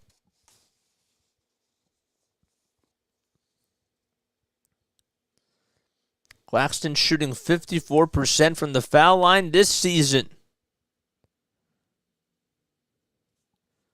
Also averaging 12.5 points per game and 7 rebounds. The second foul shot is way too strong, and an offensive rebound by the Brooklyn Nets. A three-pointer. That goes up, and it hit the front of the rim, and it goes out of bounds. So Doherty and Finney-Smith grabbed the rebound, and Royce O'Neal misfired the trigger from beyond the arc. 2:40 left to go. Both teams are in the bonus now for the Sixers in round 1, game 1 of this best-of-7 set. Embiid draws the double team. 5 seconds left on the shot clock. A nice pass to Tucker. Tucker to Harden. 3 seconds left. Harden for 3. Yes! Oh, my goodness! A hand was in his face, and James Harden fires into a 3. And it's 61-49. 2:12 left to go. Embiid trying to go up with a block. And Cam Johnson makes a layup on the other end. 61-51. Tucker hands it off to Harris. Harris inside. Step back. Fadeaway jumper. Too short. Harris thought he had it. And it was way too short. Bridges taking on Joel Embiid, and Bridges somehow, someway gets it to go. 20 points by Mikal Bridges. This is why he is a star. And scratch that, 18 points. 95 seconds left in the first half. Embiid, double team, Maxey, inside to Harden. Harden goes up with a layup, and that's good. But they won't count the layup. They're going to call an offensive foul on Tobias Harris. On Cam Johnson, I don't know if he had his feet set or... Yep, I guess he did have his feet set. That was a good play to sacrifice his body right there, as he took it inside the corner. Ugh. Embiid will take a seat with less than 90 seconds left in the first half. And the Sixers do lead by 8. Bridges will take the ball past the logo now. He's on the far wing, takes it inside, and goes down with a two-handed jam. And now that's 20 points for Mikal Bridges. The rest of the team has scored 35. He's been a one-man show. Maxey to Harden. Harden is at the half-court logo. 5 seconds left on the shot clock. Harden step-back jumper again. He's feeling himself. Another 3. That's 4 for James Harden. How about that? 14 points for Harden. He's 4 for 5 from downtown. And it certainly helps when he has the hot hand. Bridges with a runner again. Oh my goodness. Somehow, some way he gets it to go. And a foul on Harden as well. Man, he has been unstoppable. Whew. How on earth do you stop this guy? Off-balance shot. It rims around the rosy and goes in. Bridges is 10 for 16 from the field. He has 22 points and 3 rebounds. And this will make it a 2-possession game if he makes the foul shot here. And he does. 38.2 seconds left. The Sixers lead by 6. 64-58. Maxey gets the inbound. He finds James Harden. Harden conducting the offense, putting up a 3 again. Yes! Oh my goodness! James Harden! What a day! That was from the parking lot. 31 feet for James Harden. And somebody called the fire department because he's on fire. Bridges at the top of the key. His defender, Maxey. Now they switch it up, and it's Harden. Reed tips the basketball. It gets stolen away by Harris. Harris to Maxey. Maxey trying to find the hot hand here. 5 seconds left on the shot clock. Harden for three for again. Oh, my goodness. It was just a little bit off. And that'll do it, as the Sixers lead 67-58 as we go into halftime. 17 points for Harden. And we'll be back in just a little bit. I'm actually going to take a very quick step off. I need to regroup myself, but I hope you're all enjoying this. If you guys are new to my channel, as always, don't forget to like, don't forget to subscribe, and hit the bell icon too, so that way you know when I upload. We'll be right back in just a little bit. All right, we're going to take a very quick step off.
Alrighty. Okay, we are back for some second half action. I'm Jason Joseph. This is Blah Blah Blah with JJ. As always, make sure you like, make sure you subscribe. Sixers looking pretty good so far. Gotta tell you, they've been moving the ball out very well. I like the ball movement. I also really like just the tempo that they're setting, right? Like all that sort of stuff is really good. And I think that if they can just keep up with the defense that they're playing as well, like on the rotations, they're doing a good job in that department as well. Just got to keep it up. You know what I'm saying? Star Wars, thanks for coming on here, my guy. I appreciate it. I hope you're having yourself a great day, man. 23 points by Mikal Bridges. The only thing is that, I think that Mikal's going to get his, but if you can just try to eliminate everybody else, then you can just let Bridges get his points. You know what I'm saying? So it wasn't like going to work out for him in Arizona. Even my boy Josh told me that. He was a role player, and now he's turning into a star. And that is the really nice thing about it. I really wanted the Sixers to get him so badly. But that's a whole nother discussion. We're not going to be looking at it from that perspective today. But I'm just really proud. I am. They got to keep it up, though. They look like a very cohesive team. The ball movement is great. The shots are coming off really well. Tobias Harris has been playing great. Let's actually go over a couple of stats while we have at it. So let's talk about. So James Harden has 17 points. He's 5 for 7 from downtown. Started off a little bit cold, but then found his groove. And Joel Embiid is 10. He's 0 for 1 from 3, but he has 2 rebounds and 3 assists. And it's funny because the Nets are actually doing a really good job at double-teaming Joel, but the shooters, because they're double-teaming him, the shooters are left wide open, and now they're getting more shots up and more shots to go. And that's a very good sign. PJ Tucker hit a good 3. Tobias Harris had a couple of good 3s as well. Maxey hit a big-time 3-pointer. That's all great. And the bench has been pretty good so far. Very serviceable. 3 points for McDaniels, right? 5 for Niang, 4 for Reed, and 6 for Melton. So they're all plus in the plus-minus category. And that's great. I like that. And then, meanwhile, besides Mikal Bridges, Cam Johnson has 10 points, and he's 2 for 2 from downtown. But besides him and maybe even Seth Curry, everybody else has not been completing their end of the bargain. Dinwiddie only has 5 points in 20 minutes, and I just got to tip my cap to the Sixers so far. Jock Vaughn has had to call a couple of timeouts, and the Sixers have been doing a really good job at that. If you guys are new to my channel, before we get into the second half, all right, make sure you like, make sure you subscribe, hit the bell icon too, so that way you know when I upload and when I go live. I really appreciate you guys for being on here, and for giving me all this support, man. It means a lot. All right.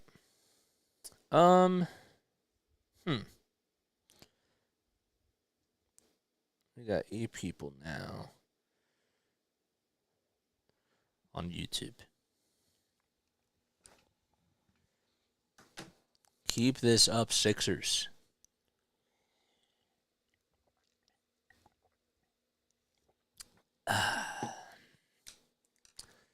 Carter, that was a quick swim.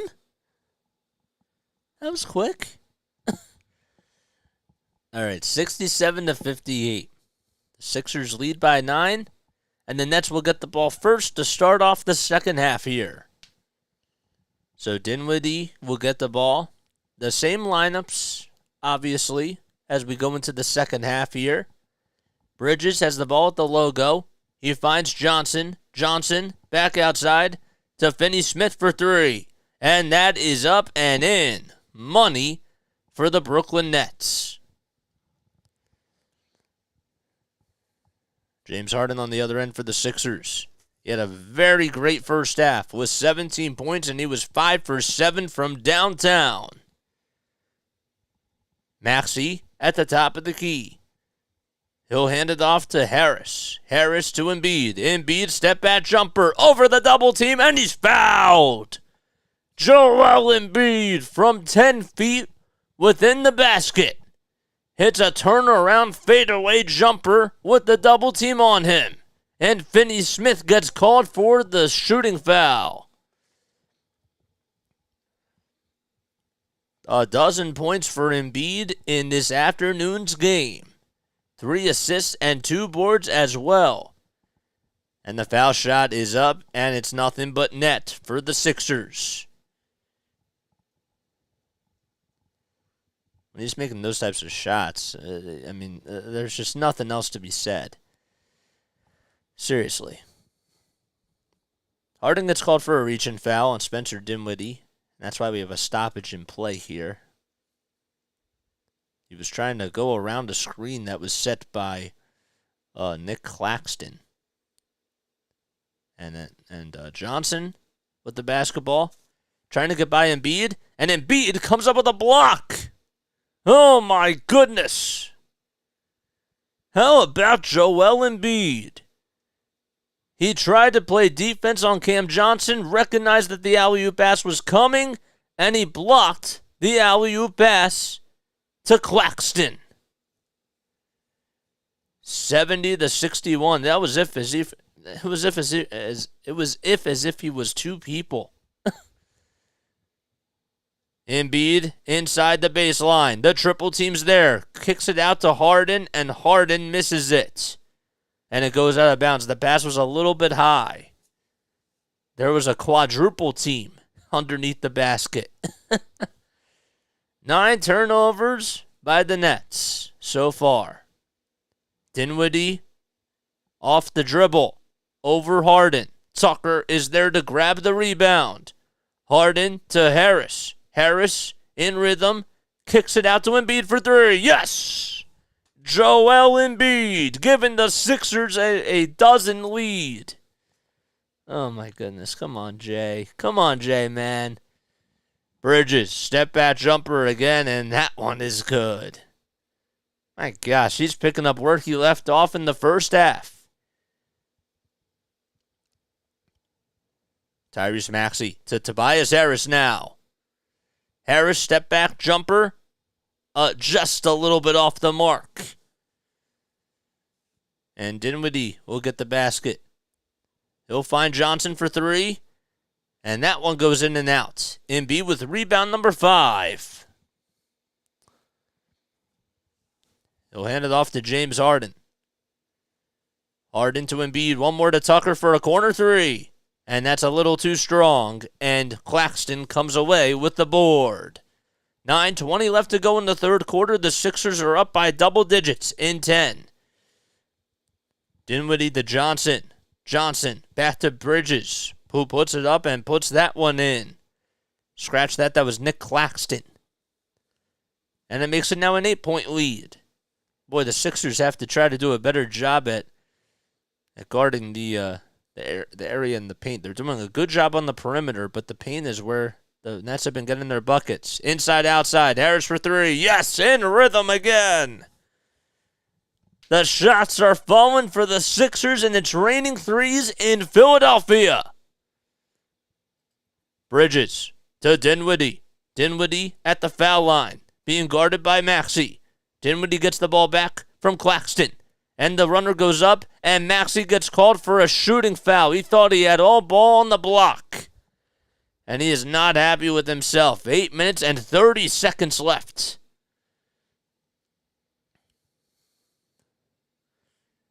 And Dinwiddie's going to go to the foul line to shoot a pair of free throws. 8:30 left to go in the third quarter. You like my basketball better than baseball? Yesterday I was just a little bit off with baseball, to be honest with you. But no, I appreciate that, man. Seriously, thank you. Basketball, today I'm a little bit out of it too, but the second half I think I'm doing a little bit better. So that makes me happy. Dinwiddie's going to go to the line to shoot a pair of foul shots. The first one was up, and that one was good. And the second one by Spencer Dinwiddie is up, and he drains it as well. 8:30 left to go. Outlet pass that gets almost intercepted by Spencer Dinwiddie as soon as he got back on defense, and it went out of bounds. It just goes out of bounds. Holy moly. Harris will have to inbound it for the Sixers.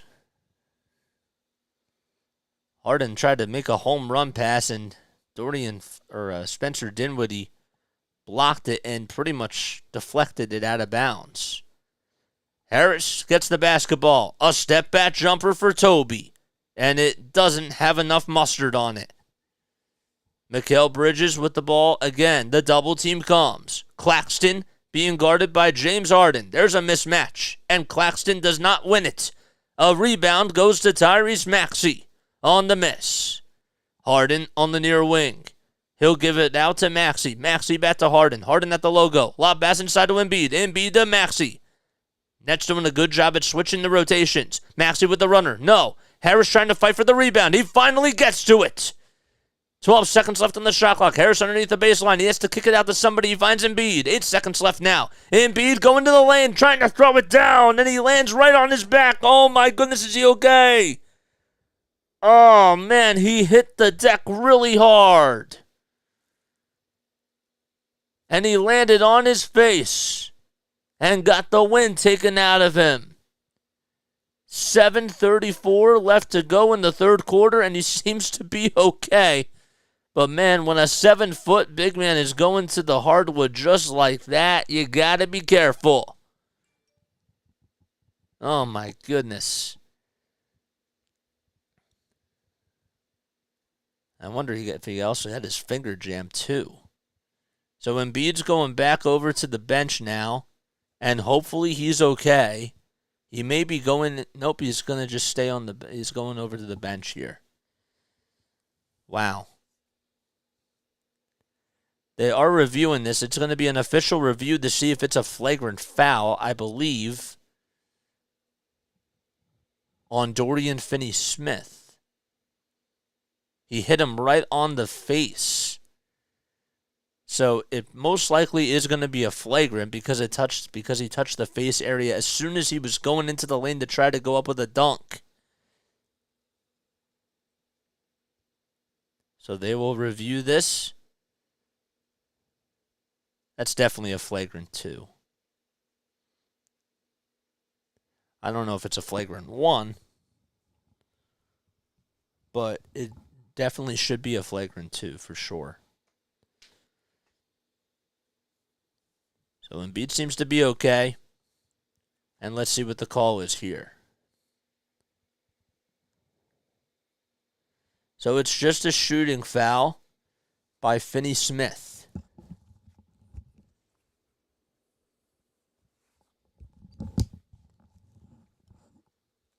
That is unbelievable. He hit him right on the face. If there's any sort of contact that was in the face or in the head, that's pretty much a flagrant foul, I would think. That, to my knowledge, I've watched a lot of basketball games, so I don't necessarily understand that. But nonetheless, Embiid will go to the line for 2 free throws. It's just a shooting foul on Finney-Smith. And the first foul shot is up, and it's good by Joel. JJ favorite hot dog. Is JJ a type of hot dog? Or are there actually types of favorite hot dogs? Because my favorite is Hebrew National.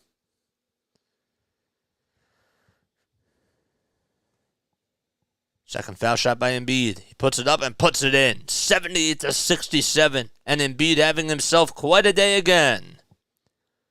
The Sixers are 11 for 11 from the foul line. Their wishes have come true.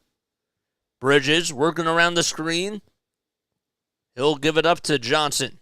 Johnson to Dinwiddie at the top of the key. 5 seconds left on the shot clock. Dinwiddie inside the foul line. A step-back jumper over Maxey. Great defense, but even better offense by Spencer Dinwiddie. 7:03 left in the third quarter, and the Sixers, their lead has been cut to 9. They're shooting 46% from the field, and meanwhile the Nets are shooting 62% from the field. 6 seconds left on the shot clock. Embiid has the basketball. A fadeaway jumper. It's a little bit short. The triple team was on him, and Dinwiddie comes up with a rebound. Alley-oop pass inside to Claxton, and that's good. Claxton throws it down. And the Sixers do call timeout. Spencer Dinwiddie gets the assist. And the Sixers will be back in just a few moments. They lead 78-71 with 6:39 left to go in quarter number 3. Oh, boy. You what, bro? Guess what? I'm on my way to the Reds game. I thought you were just like in your bed and you were going swimming.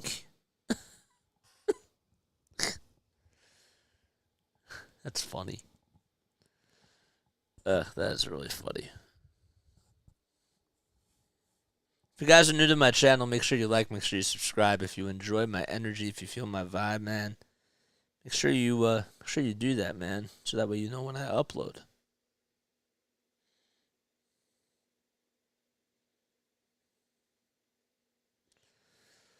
Ooh.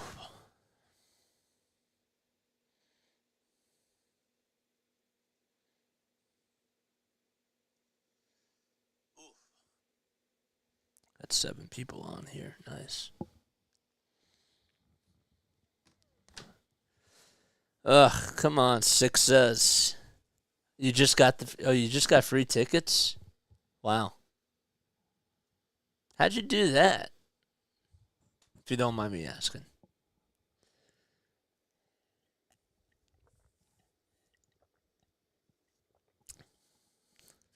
That is really cool.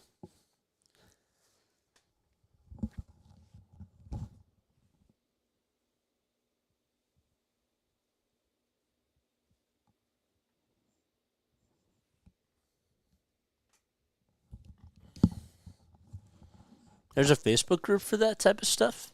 I didn't know that. That's really cool. Good for you, man. That's sick.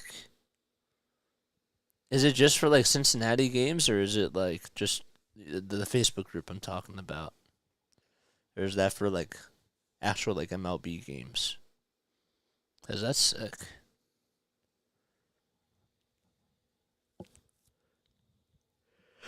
I need it indeed. Indeed I do. I will send you it. Cincinnati. Oh, it's just for Cincinnati? That's interesting. Wonder if they have one for Philly. So the Sixers did call a timeout. They lead 78-71 with 6:39 left to go in the third quarter. There's Taryn Hatcher. See what she has to say. That's just talking about James Harden. That was a nice shot by Harden, by the way.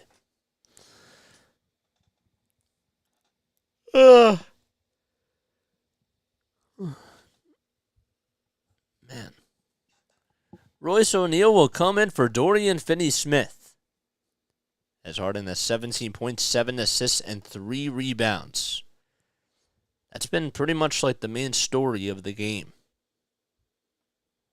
He hasn't scored as of yet, though, in the third quarter. Embiid gets the basketball, and he'll find Melton. 4 seconds left on the shot clock. Melton to Tucker. Tucker to Harden for 3. And Harden's 3 is wide left. Tucker with the rebound. Back to Harden for 3 again. Yes! How about PJ Tucker crashing the offensive glass and giving the Sixers another second chance opportunity? 10 offensive rebounds for the Sixers. Johnson, his three-pointer. That's good. Right in PJ Tucker's face. And it's 81-74. So the Nets answer back with a 3 of their own. Harden dribbling around the screen at the top of the key. A bounce pass to Embiid. Embiid kicks it out to Tucker. Tucker tries to, he almost got it stolen away and came back up with it. And Tobias Harris got the ball loose. And with 0.3 seconds left on the shot clock, the Sixers will still get the ball back. But they'll have to be like an alley-oop inbound here. Embiid's three. Nope. And now a shot clock violation is called. Give a lot of credit, though, to the Nets defense for finally knocking down all windows and cylinders. They have been double-teaming Joel. And even so, he's still getting his points. But the Sixers bench, give them credit. And the other starters, too. 5:10 left to go in the third quarter. Bridges will find Royce O'Neal. O'Neal with a step-back three. No. Johnson trying to get the rebound. And it's loose and intercepted by Tucker. Tucker to Harden to Harris. And Harris throws it down. A two-handed sledgehammer by Tobias Harris. 83-74. Dinwiddie on the other end, answering back with a layup of his own. As soon as the crowd was getting very loud, they became silent again. Harden on the far wing for the Sixers. 4 minutes and 30 seconds left in quarter number 3.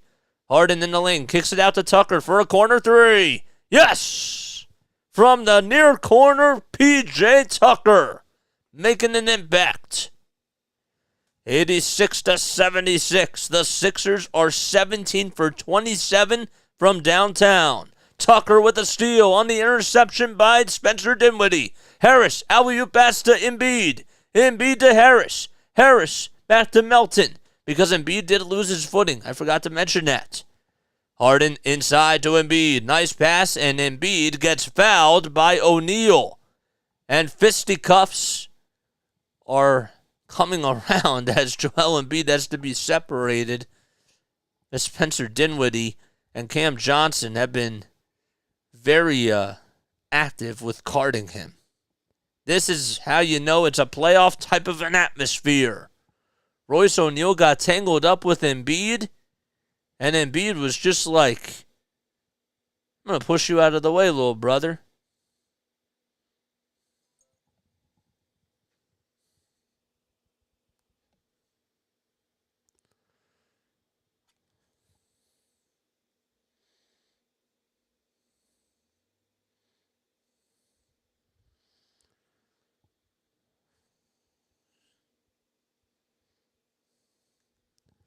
$18 points for Joel Embiid.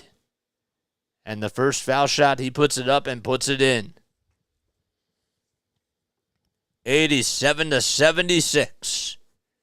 McDaniels comes back into the ballgame for Philadelphia. Why is the scoreboard like this? I apologize about that.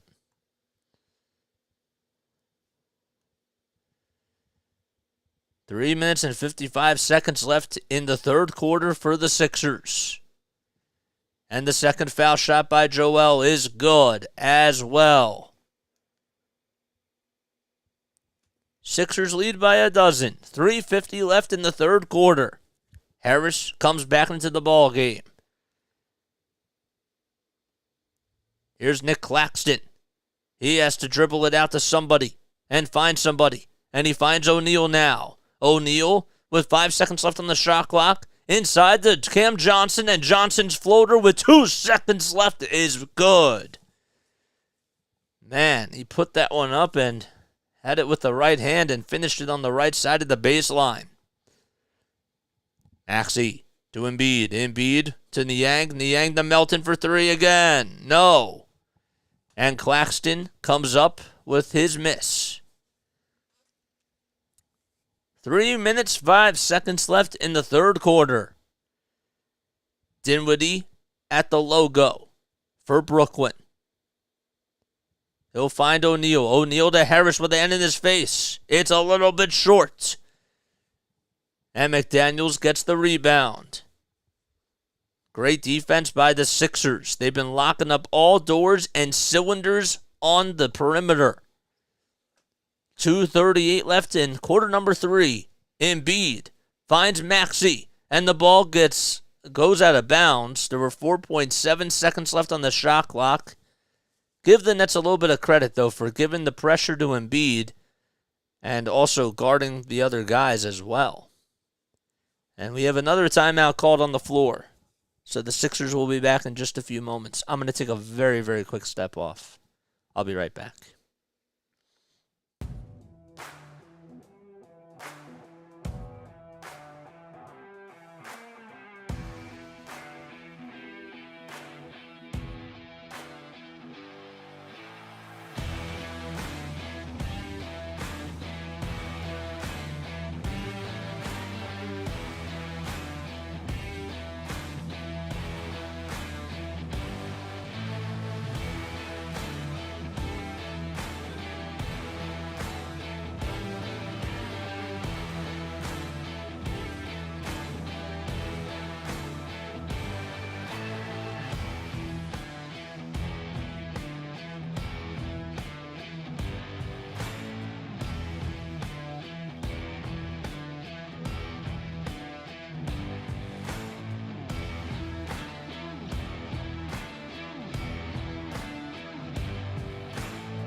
Alrighty.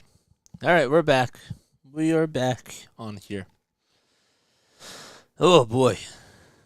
Still got 2:32 left in the third quarter. Alrighty. Still got plenty of time to go. Sixers lead by 10. Can they finish this one off? Can they win? I don't know. That remains to be seen. Yeah, so we will not be doing the Phillies game later today. And I think that would make sense because we're doing the Sixers game. And we need to take a little bit of some rest because we've been doing games for 2 weeks straight. I'm not used to that.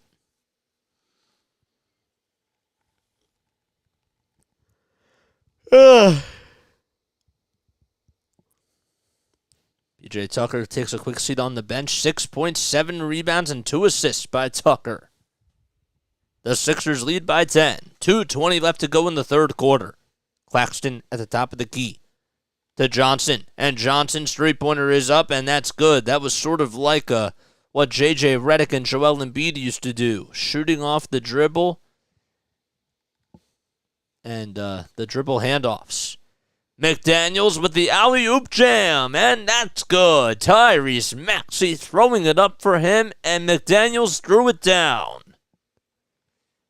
90 to 81. The Sixers lead by 9.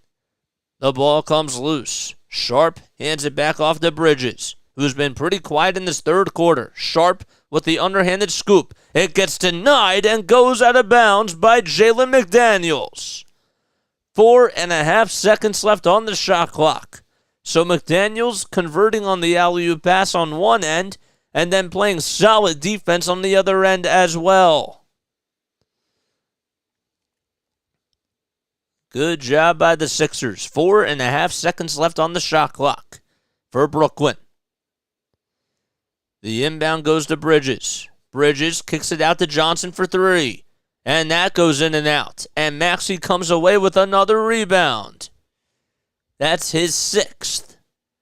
1:25 left to go in quarter number 3. Maxey hands it off to Melton. Melton back to Maxey, who lets it fly and cashes it in. He holds his pose. And the Sixers lead by a dozen. They are 18 for 30 from downtown. Harris's 30-pointer off the mark. Melton with a rebound. The Sixers have been shooting the lights out from beyond the arc. 52 seconds left in the third. Here's Maxey again. A screen comes by Embiid. Maxey outside to Melton for 3. No. It was a little bit short on the far corner. 38 seconds left. Good defense, though, by Brooklyn. Johnson takes it to the rim, and the ball gets blocked by Joel. And McDaniels tries to keep it in bounds, and they're going to say that it was last touch by McDaniels, but what a great defensive play by Embiid. And McDaniels as well. McDaniels got a little bit of the basketball.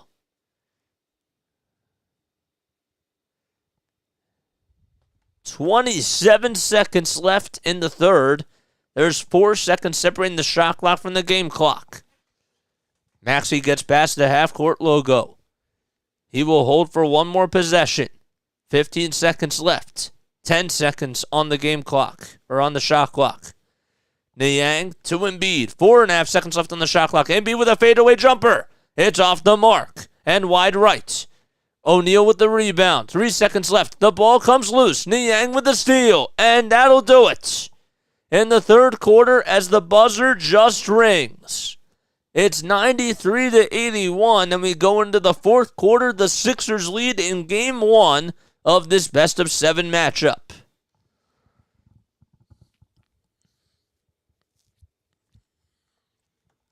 Good. That's really nice.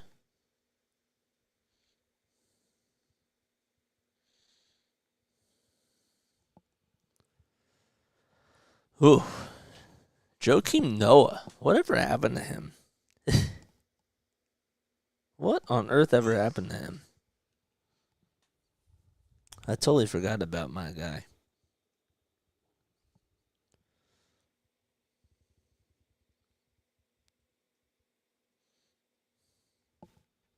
If you guys are new to my channel, as always, don't forget to like, don't forget to subscribe, hit the bell icon too, so that way you know when I upload or when I go live. And yeah.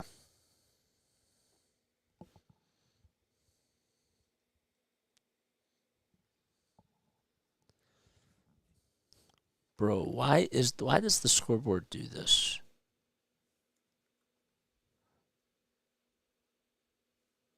I don't know why. I don't mind. The guys dancing with my girl.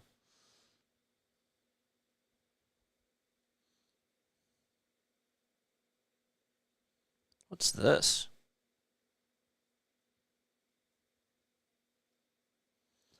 Video of animal rights protester entering Timberwolves court getting tackled by security. What? That's wild. That happened yesterday? How many animals? Oh my gosh. All right, one more quarter.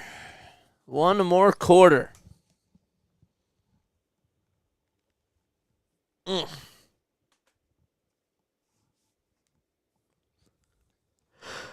Oh, yeah.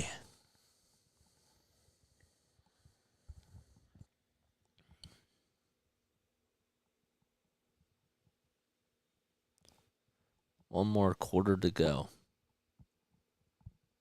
Can the Sixers hang on here? What do you guys think? Let me know in the comments down below. If you guys think that the Sixers will win this or will they choke? I don't know. You'll have to let me know.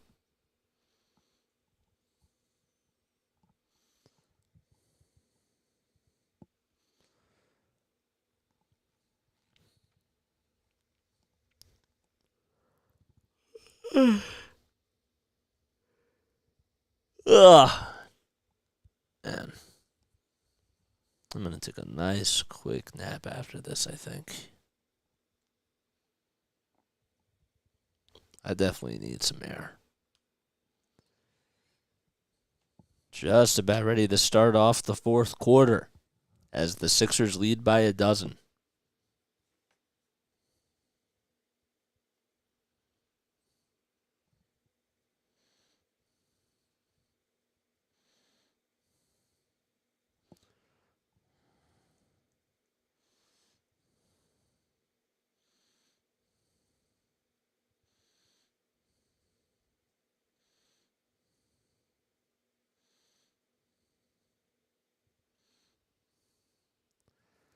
Alrighty, so we get the fourth quarter started off. Harden, Niang, all the way to Melton. I like this lineup out here for the Sixers. Harden's three-pointer, that's airballed. Melton with the rebound to Niang for three. Can he make that one? Yes, he does. 96-81. A great lineup out there by Doc Rivers. Athletic people along with a couple of shooters. It's Melton, McDaniels, Niang, Harden, and Reed. 5 seconds left on the shot clock. First Dinwiddie, a step-back jumper over Niang. It's wide right, and Reed grabs the rebound. 11 minutes left in the fourth quarter. Harden at the logo for the Sixers. Now he stands at the Toyota sign here. Harden to Melton. Melton's three from the top of the key. Too strong. And Claxton comes up with the rebound. Dinwiddie, alley-oop pass to Claxton. Way too strong. Harden with rebound number 7. Harden finds Melton on the far corner. And Melton takes it to the lane. Gives it to a Paul Reed, and Reed cannot finish it. 10:20 left to go in the fourth. Dinwiddie all the way to O'Neal, and O'Neal gets called for the travel. He took too many steps. I love that play where George Niang was found by D'Anthony Melton on that heroic pass. That was nice. And Niang is all fired up. Here's James Harden. Harden with the moves. And he gets called for an offensive foul, or did he travel? I think he traveled. Let's see here. Yep, he walked the floor. He picked up his pivot foot. Yep, that was the right call. 10:05 left in the fourth quarter, and the Sixers lead by 15 points. 14 turnovers for Brooklyn. Give the Sixers defense a lot of credit in that regard. Dinwiddie to Harris. Harris back to Dinwiddie at the logo. 9:50 left in the fourth. Spencer at the top of the key. He'll hand it off to Curry. Curry to Harris. Harris inside to Claxton, and Claxton gets called for the offensive foul. George Niang was the person that sacrificed his body. Or was it James Harden? It was James Harden. Magic, what's up, man? Thanks for coming back on here, man. I appreciate it. 9:40 left to go in the fourth quarter. The Sixers lead by 15 points. Harden to Niang. Niang will hand it off to Melton. Melton's defender is Harris. Melton to Reed. Reed inside the free throw line. He'll hand it off to Melton again. 5 seconds left on the shot clock. Melton, ISO, three-pointer. It's way off the mark. Reed with the offensive rebound. That's the 11th one on the day. And Reed is able to make that one count as he gets a layup out of it. Joel Embiid is looking over at him on the bench, and Reed is just getting all smiles and waves and high fives as well. That is so cool.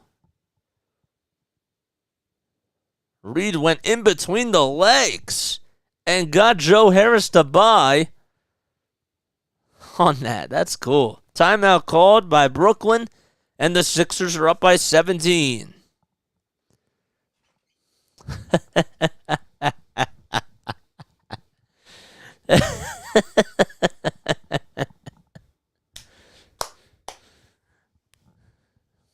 G League MVP. That's all I got to say. Bro, that was sick. That was sick. Okay, that got me fired up. I'm not going to lie. That was cool. This is a great game by the Sixers. The lineups are incredible. I love everything. I have to give Doc credit. The lineups are great. And the athletic bigs are cool. He's playing McDaniels and Reed at the same time. Melton's out there. And the Yang's making the shots. If the Yang's not making the shots, that's one thing, but he's making the shots, and that makes a difference. Tip my cap, man. Good stuff. This is the type of game where you should be able to kick your feet up, but I'm fine with him, not putting Embiid in just yet in this situation because everybody's doing their job. The bench is doing great. The shooters are making their shots. Every time that the Nets have doubled Joel, I have to give Embiid a lot of credit because he's finding the guys. They're wide open. Okay, he had a couple of turnovers, but that's going to happen because imagine if you had 3 guys on you and you have to figure out how to pass the basketball. What's up, Aiden? Thanks for coming on here, man. If you guys are new to my channel, as always, make sure you like, make sure you subscribe, hit the bell icon too so that way you know when I upload. What a game. It's been a good one so far. Very proud of how this team has played. They're doing a very, very good job. Just don't let the guard down and keep the foot on the pedal.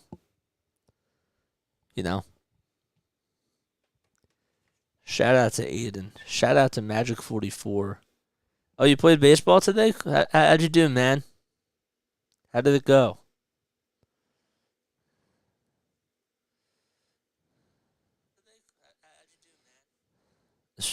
No, that's no wonder I could hear myself echo. Oh, my goodness. 3 for 3. What position do you play, my guy? That's pretty cool. How about Mikal Bridges in 27 games with Brooklyn? He's averaging 26 points per game. He's looking right over at D'Anthony Melton. Just imagine if they would have gotten him in the draft.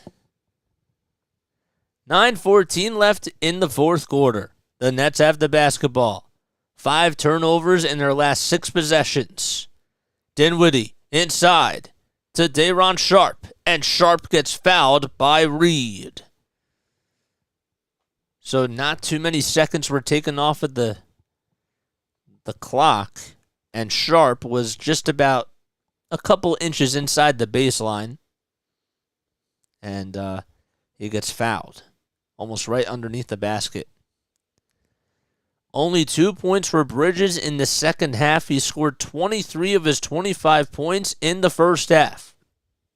Sixers have cooled him down. First foul shot by Sharpe is up, and he connects. So it's a 98-82 ball game. Sharpe, not the best foul shooter at the foul line, but he ends up making them both. And it's 98-83.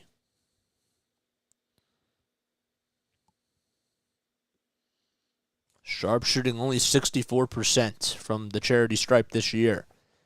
McDaniels takes it to the lane, finds Reed underneath the basket, and Reed with the underhanded layup. The reverse layup, I should say. I was trying to figure out the words on the fly. 100-83. Reed with another offensive rebound. Here's James Harden. Harden, step back 3. Too short. Reed with another offensive rebound. Niang's 3. That's short as well. How about Paul Reed? The backup center has been unbelievable. Curry for 3. That's good. And they will call an offensive foul on Seth Curry. So do not count the bucket. It's 100-83.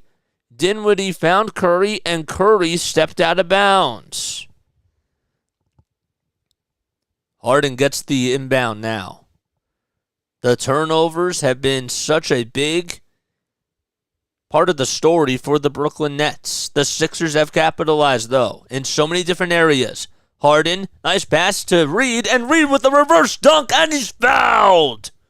It's been the Paul Reed show in the fourth quarter. He is saying that I'm here, and this is why I am the backup center in the playoffs. My gosh. Just the agility and the athleticism that he puts on. And how about the pass by James Harden? As soon as Bridges was up in the air, Bridges was fooled, and Reed just was able to make a nice dunk. The athletic bigs are a great lineup for James Harden. And the foul shot is good by Reed. The Sixers lead by 20. That gives more time for Embiid to rest up here. 7:50 left to go in the fourth quarter. Bridges on the near corner. He kicks it out to Dinwiddie. Dinwiddie to O'Neal. 4 seconds left on the shot clock. Dinwiddie with a step back 3 at the top of the key, and that's good. And that makes it a 17-point lead for Philadelphia, as Dinwiddie cuts it from 20 to 17. 7:20 left to go in the fourth quarter. Nice pass by Harden. Oh, it just hit the bottom of the rim. And Curry comes up with a 3 again on the far corner, and that's good. A 6-point pendulum swing, and now it's a 14-point lead for Philadelphia. A timeout called by the Sixers, and they'll be back in just a few moments. You had 2 singles and a 3 RBI double down the line. Nice. Good for you, man. That's sick. What type of a team do you play for? And also, what position do you play?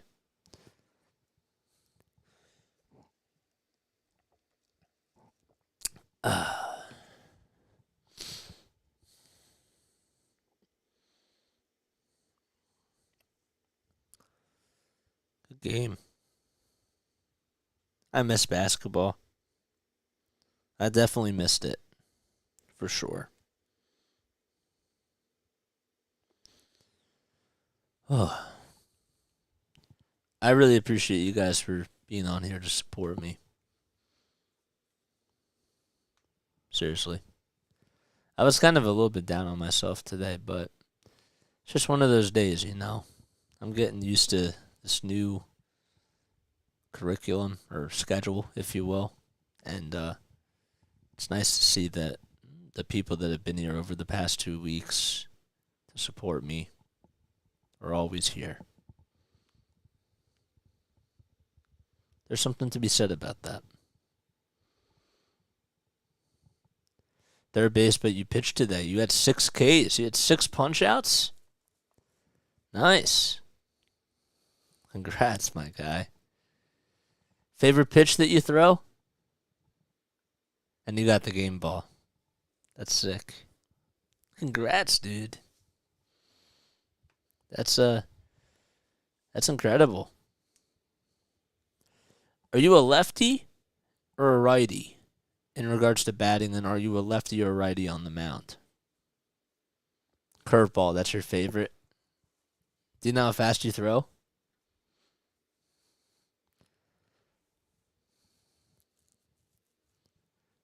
Oh, you're a righty. Cool. Bro, look at how tall Mark Jackson is compared to everybody else. That's so funny. 42. Nice. How old are you? Well, you don't have to answer that. But I was just curious. I'm ready. I'm almost ready to be 25. It's crazy.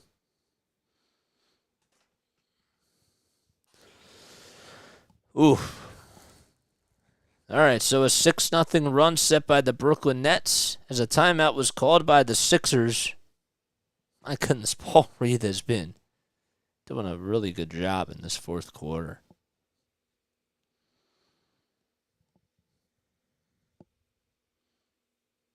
First year of double digits. Nice. That's cool. There's Dwayne Dedman talking things over with B-Ball Paul on the bench. Reed has 11 points, 4 rebounds, and he's 5 for 6 from the field. And he will take a seat now as I believe Joel will be coming back in. Here's Tyrese Maxey. 7:10 left to go in the fourth quarter. And if the Sixers get back to a 20-point lead, you'd have to think that maybe Embiid would come sit. Harden takes a tumble to the ground. I hope he's okay. Bridges puts up a 3, and that's good.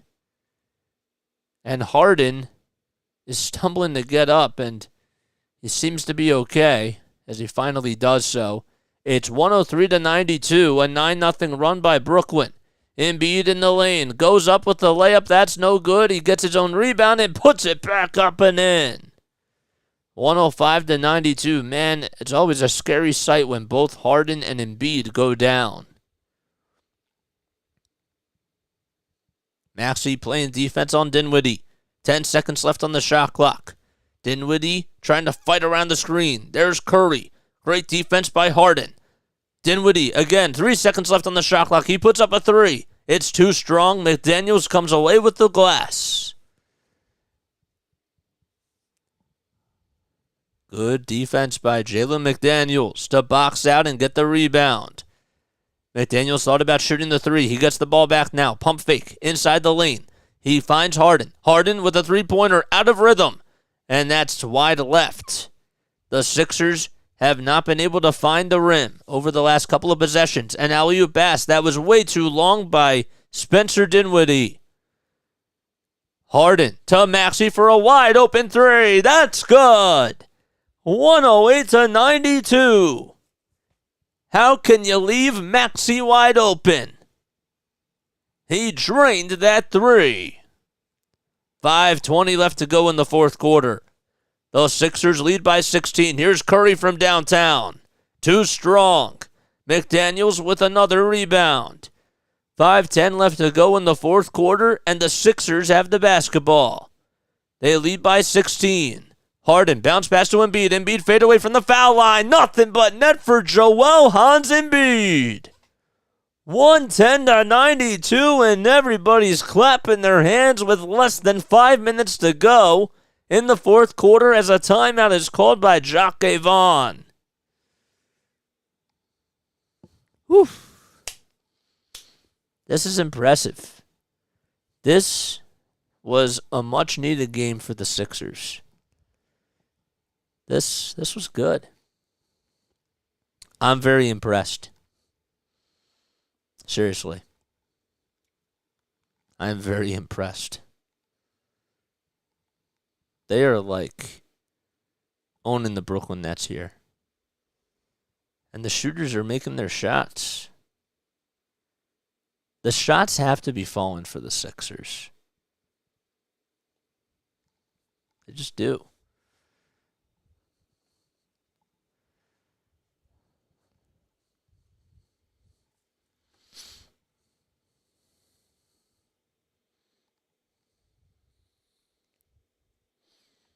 If you guys are new to my channel, don't forget to like, don't forget to subscribe, hit the bell icon too so that way you know when I upload or when I go live. Man, I'm impressed with the Sixers team tonight. This afternoon, I should say. I did not think that they would respond like this. Paul Reed has had some incredible moments. Tobias Harris has been making his shots. PJ Tucker's getting offensive rebounds. This is a good sign. But the expectations are still the same, you know. Dinwiddie gets the ball. 4:50 left to go in the fourth quarter. Dinwiddie working around the screen. O'Neal will hand it off to Bridges, who only has 2 points in this half. And Embiid gets called for a shooting foul. Embiid cannot believe it. 4:43 left in the fourth quarter. Whew. So Bridges will head on over to the foul line. He was drafted by the Sixers, and as soon as he was given his press conference, as he was introduced in the Sixers uniform, they traded him right away to Phoenix, Arizona. Utah Watanabe comes in, and I believe that Jacque Vaughn's going to be unloading the bench here pretty much in just a little bit. Bridges has 29 points, 5 rebounds as well. And the second foul shot by Bridges is good. That makes it a 16-point lead for Philadelphia. Cuts it, I should say. He's not fully unloading the bench just yet. Harden, nice pass to Embiid, and the ball gets swatted out by Watanabe, and it goes out of bounds. And now Cam Thomas will come in, and the Nets bench will be unloading right here. Sixers still going with their starters, though, as Embiid is out there, and Harden too. Embiid to Maxey. Maxey finds Tucker for 3. It's wide left. Watanabe gets the ball almost stolen away. Embiid goes into the lane, and that one is up, and he gets fouled by Cam Thomas. Trevor, thank you so much for subscribing, my guy. I got to give you a shout out, man. Thank you. We're at 220 now, man. We've been going at it for 4.5 months. I'm Jason Joseph. This is Play by Play with JJ. As always, don't forget to subscribe. Don't forget to like this channel as well. We do Sixers basketball. We do Phillies baseball. We try not to miss a game, even though we will be missing today's Phillies game. That's okay. Embiid's second foul shot. The first one was up, and that was good, and the second one is good as well. Good as gold for Joel Hans Embiid. 112-94. The Sixers lead by 18 points. 4:05 left to go in the fourth. In the lane goes Cam Thomas, and that gets blocked by Embiid. Harden on the other end. Great defense by Joel. Harden's at the logo. His defender is Thomas. Now they switch things up. 10 seconds left on the shot clock. Harden, step back, three-pointer. It's good. Nothing but net for James Harden again. And that should be the dagger. 115-94. Inside the lane, the ball gets loose and stolen away by Tucker. Harden to Harris for the alley-oop jam, and that's good as well. And that makes it a 23-point lead for Philadelphia. 3 minutes and 15 seconds left, and the Nets are going to call their final timeout. And the fans are loving it at the Wells Fargo Center. Everyone's clapping their hands, and the Sixers have been demolishing the Brooklyn Nets.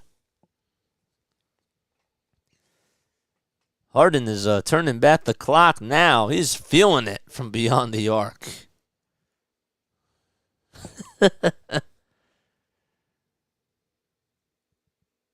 Alrighty, the bench is unloading now. Baseball, I love baseball. Here's Cam Thomas at the top of the key. That was a quick timeout. Thomas for a 2, and that's a little short, and De'Ron Sharp puts it back up and in. So Harden and Embiid come out. Harris and Maxey are still out there for the Sixers, and Reed comes back in for the Sixers as well. Shake Milton makes his way in for the first time, and there's P.J. Tucker. Harris with a step-back jumper, and he gets the friendly bounce. 119-96. 2 minutes and 30 seconds left in the fourth quarter. Watanabe inside the lane. The runner is up, and he gets fouled by P.J. Tucker. And Tucker will take a seat, and high fives are coming all around for him as well. He had an incredible day today. Got a lot of offensive rebounds and also got some assists as well. And made a couple of big threes. Watanabe, the first free throw, that's no good. And if he misses the second one here, free three Chick-fil-A McNuggets for Sixers fans. Watanabe with the second foul shot, and he misses it. He misses it, and everybody's going to get free Chick-fil-A Chicken McNuggets. Shake Milton with the basketball. 2:10 left to go in the fourth quarter. Daniel House Jr. comes back in for the Sixers for the first time today, and an offensive foul is called. I did say 76ers in 5, but it could be a sweep. I think it'll be a gentleman's sweep, man. You know, just from this game, like, you have to take it one game at a time. You know what I'm saying? But this is a very good start. Oh, thank you, Sports Boys. Thanks so much. If you guys are new to my channel, as always, don't forget to like, don't forget to subscribe. And now the third string guys are coming out there. There's Jaden Springer, Furkan Korkmaz, and Montrezl Harrell. Thomas will have to find somebody. Here's Watanabe. Back to Thomas again. Watanabe at the top of the key for 3, and that's airballed. So Brooklyn Nets, they are losing by 23 points, and the Sixers are most likely going to take game 1.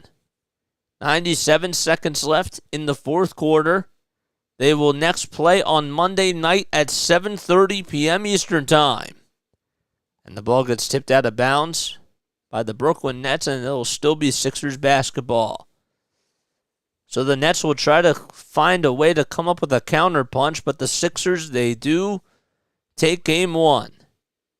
Korkmaz in the ball game for Philadelphia. Milton inside the lane. The 1-foot Euro step, and that's in. Good to see Shake Milton getting a little bit of run here. 1 minute and 15 seconds left in the fourth quarter. Watanabe for 3 at the top of the key. That's good. The Nets have not hit the century mark just yet. 121-99. And a minute is left as Montrezl Harrell gets the basketball here. Harrell will find House Jr. on the far wing. Inside back to Harrell again. Harrell taking on Watanabe. Harrell goes in the lane, goes up with a layup, and that's a little bit too strong. Outlet pass to Thomas. And that one is up by Ross Jr., and he gets it to go, and that will help the Nets hit the century mark as they have scored 101 points. House Jr.'s three-pointer, it's off the mark. 27 seconds left in the fourth quarter. And fans are now on their feet. Thomas to Watanabe for 3. Off the mark. Sharp with the rebound. It gets stolen away by Milton, and that'll do it for the Sixers as they take game 1 of this best-of-7 series, and they win by a final score of 121-101. Doc Rivers hugging Jacque Vaughn on the other side. There's James Harden high-fiving everybody from the Sixers. How about that, man? Paul Reed was absolutely sensational. James Harden was great. And Joel Embiid doing Joel Embiid type things. But Tobias Harris had 21 points. He was 9 for 14 from the field. 3 for 3 from beyond the arc. That can't go unnoticed either. So it was 26 for Embiid, 23 for Harden, and 21 from Harris. Harden also had 13 assists as well, and was 7 for 13 from downtown. I'm Jason Joseph. Thank you all so much for tuning in. I'll be back on later tonight for a post-game show. And I will catch you all in the next one. Don't forget to like. Don't forget to subscribe as well if you enjoyed my play-by-play commentary. Trevor, thank you so much for coming on here, man. I appreciate it. I will see you on Monday as well. We will be back tomorrow afternoon for the Phillies game as they take on the Cincinnati Reds. So make sure you catch that as well. And I will catch you all on the next one. Peace.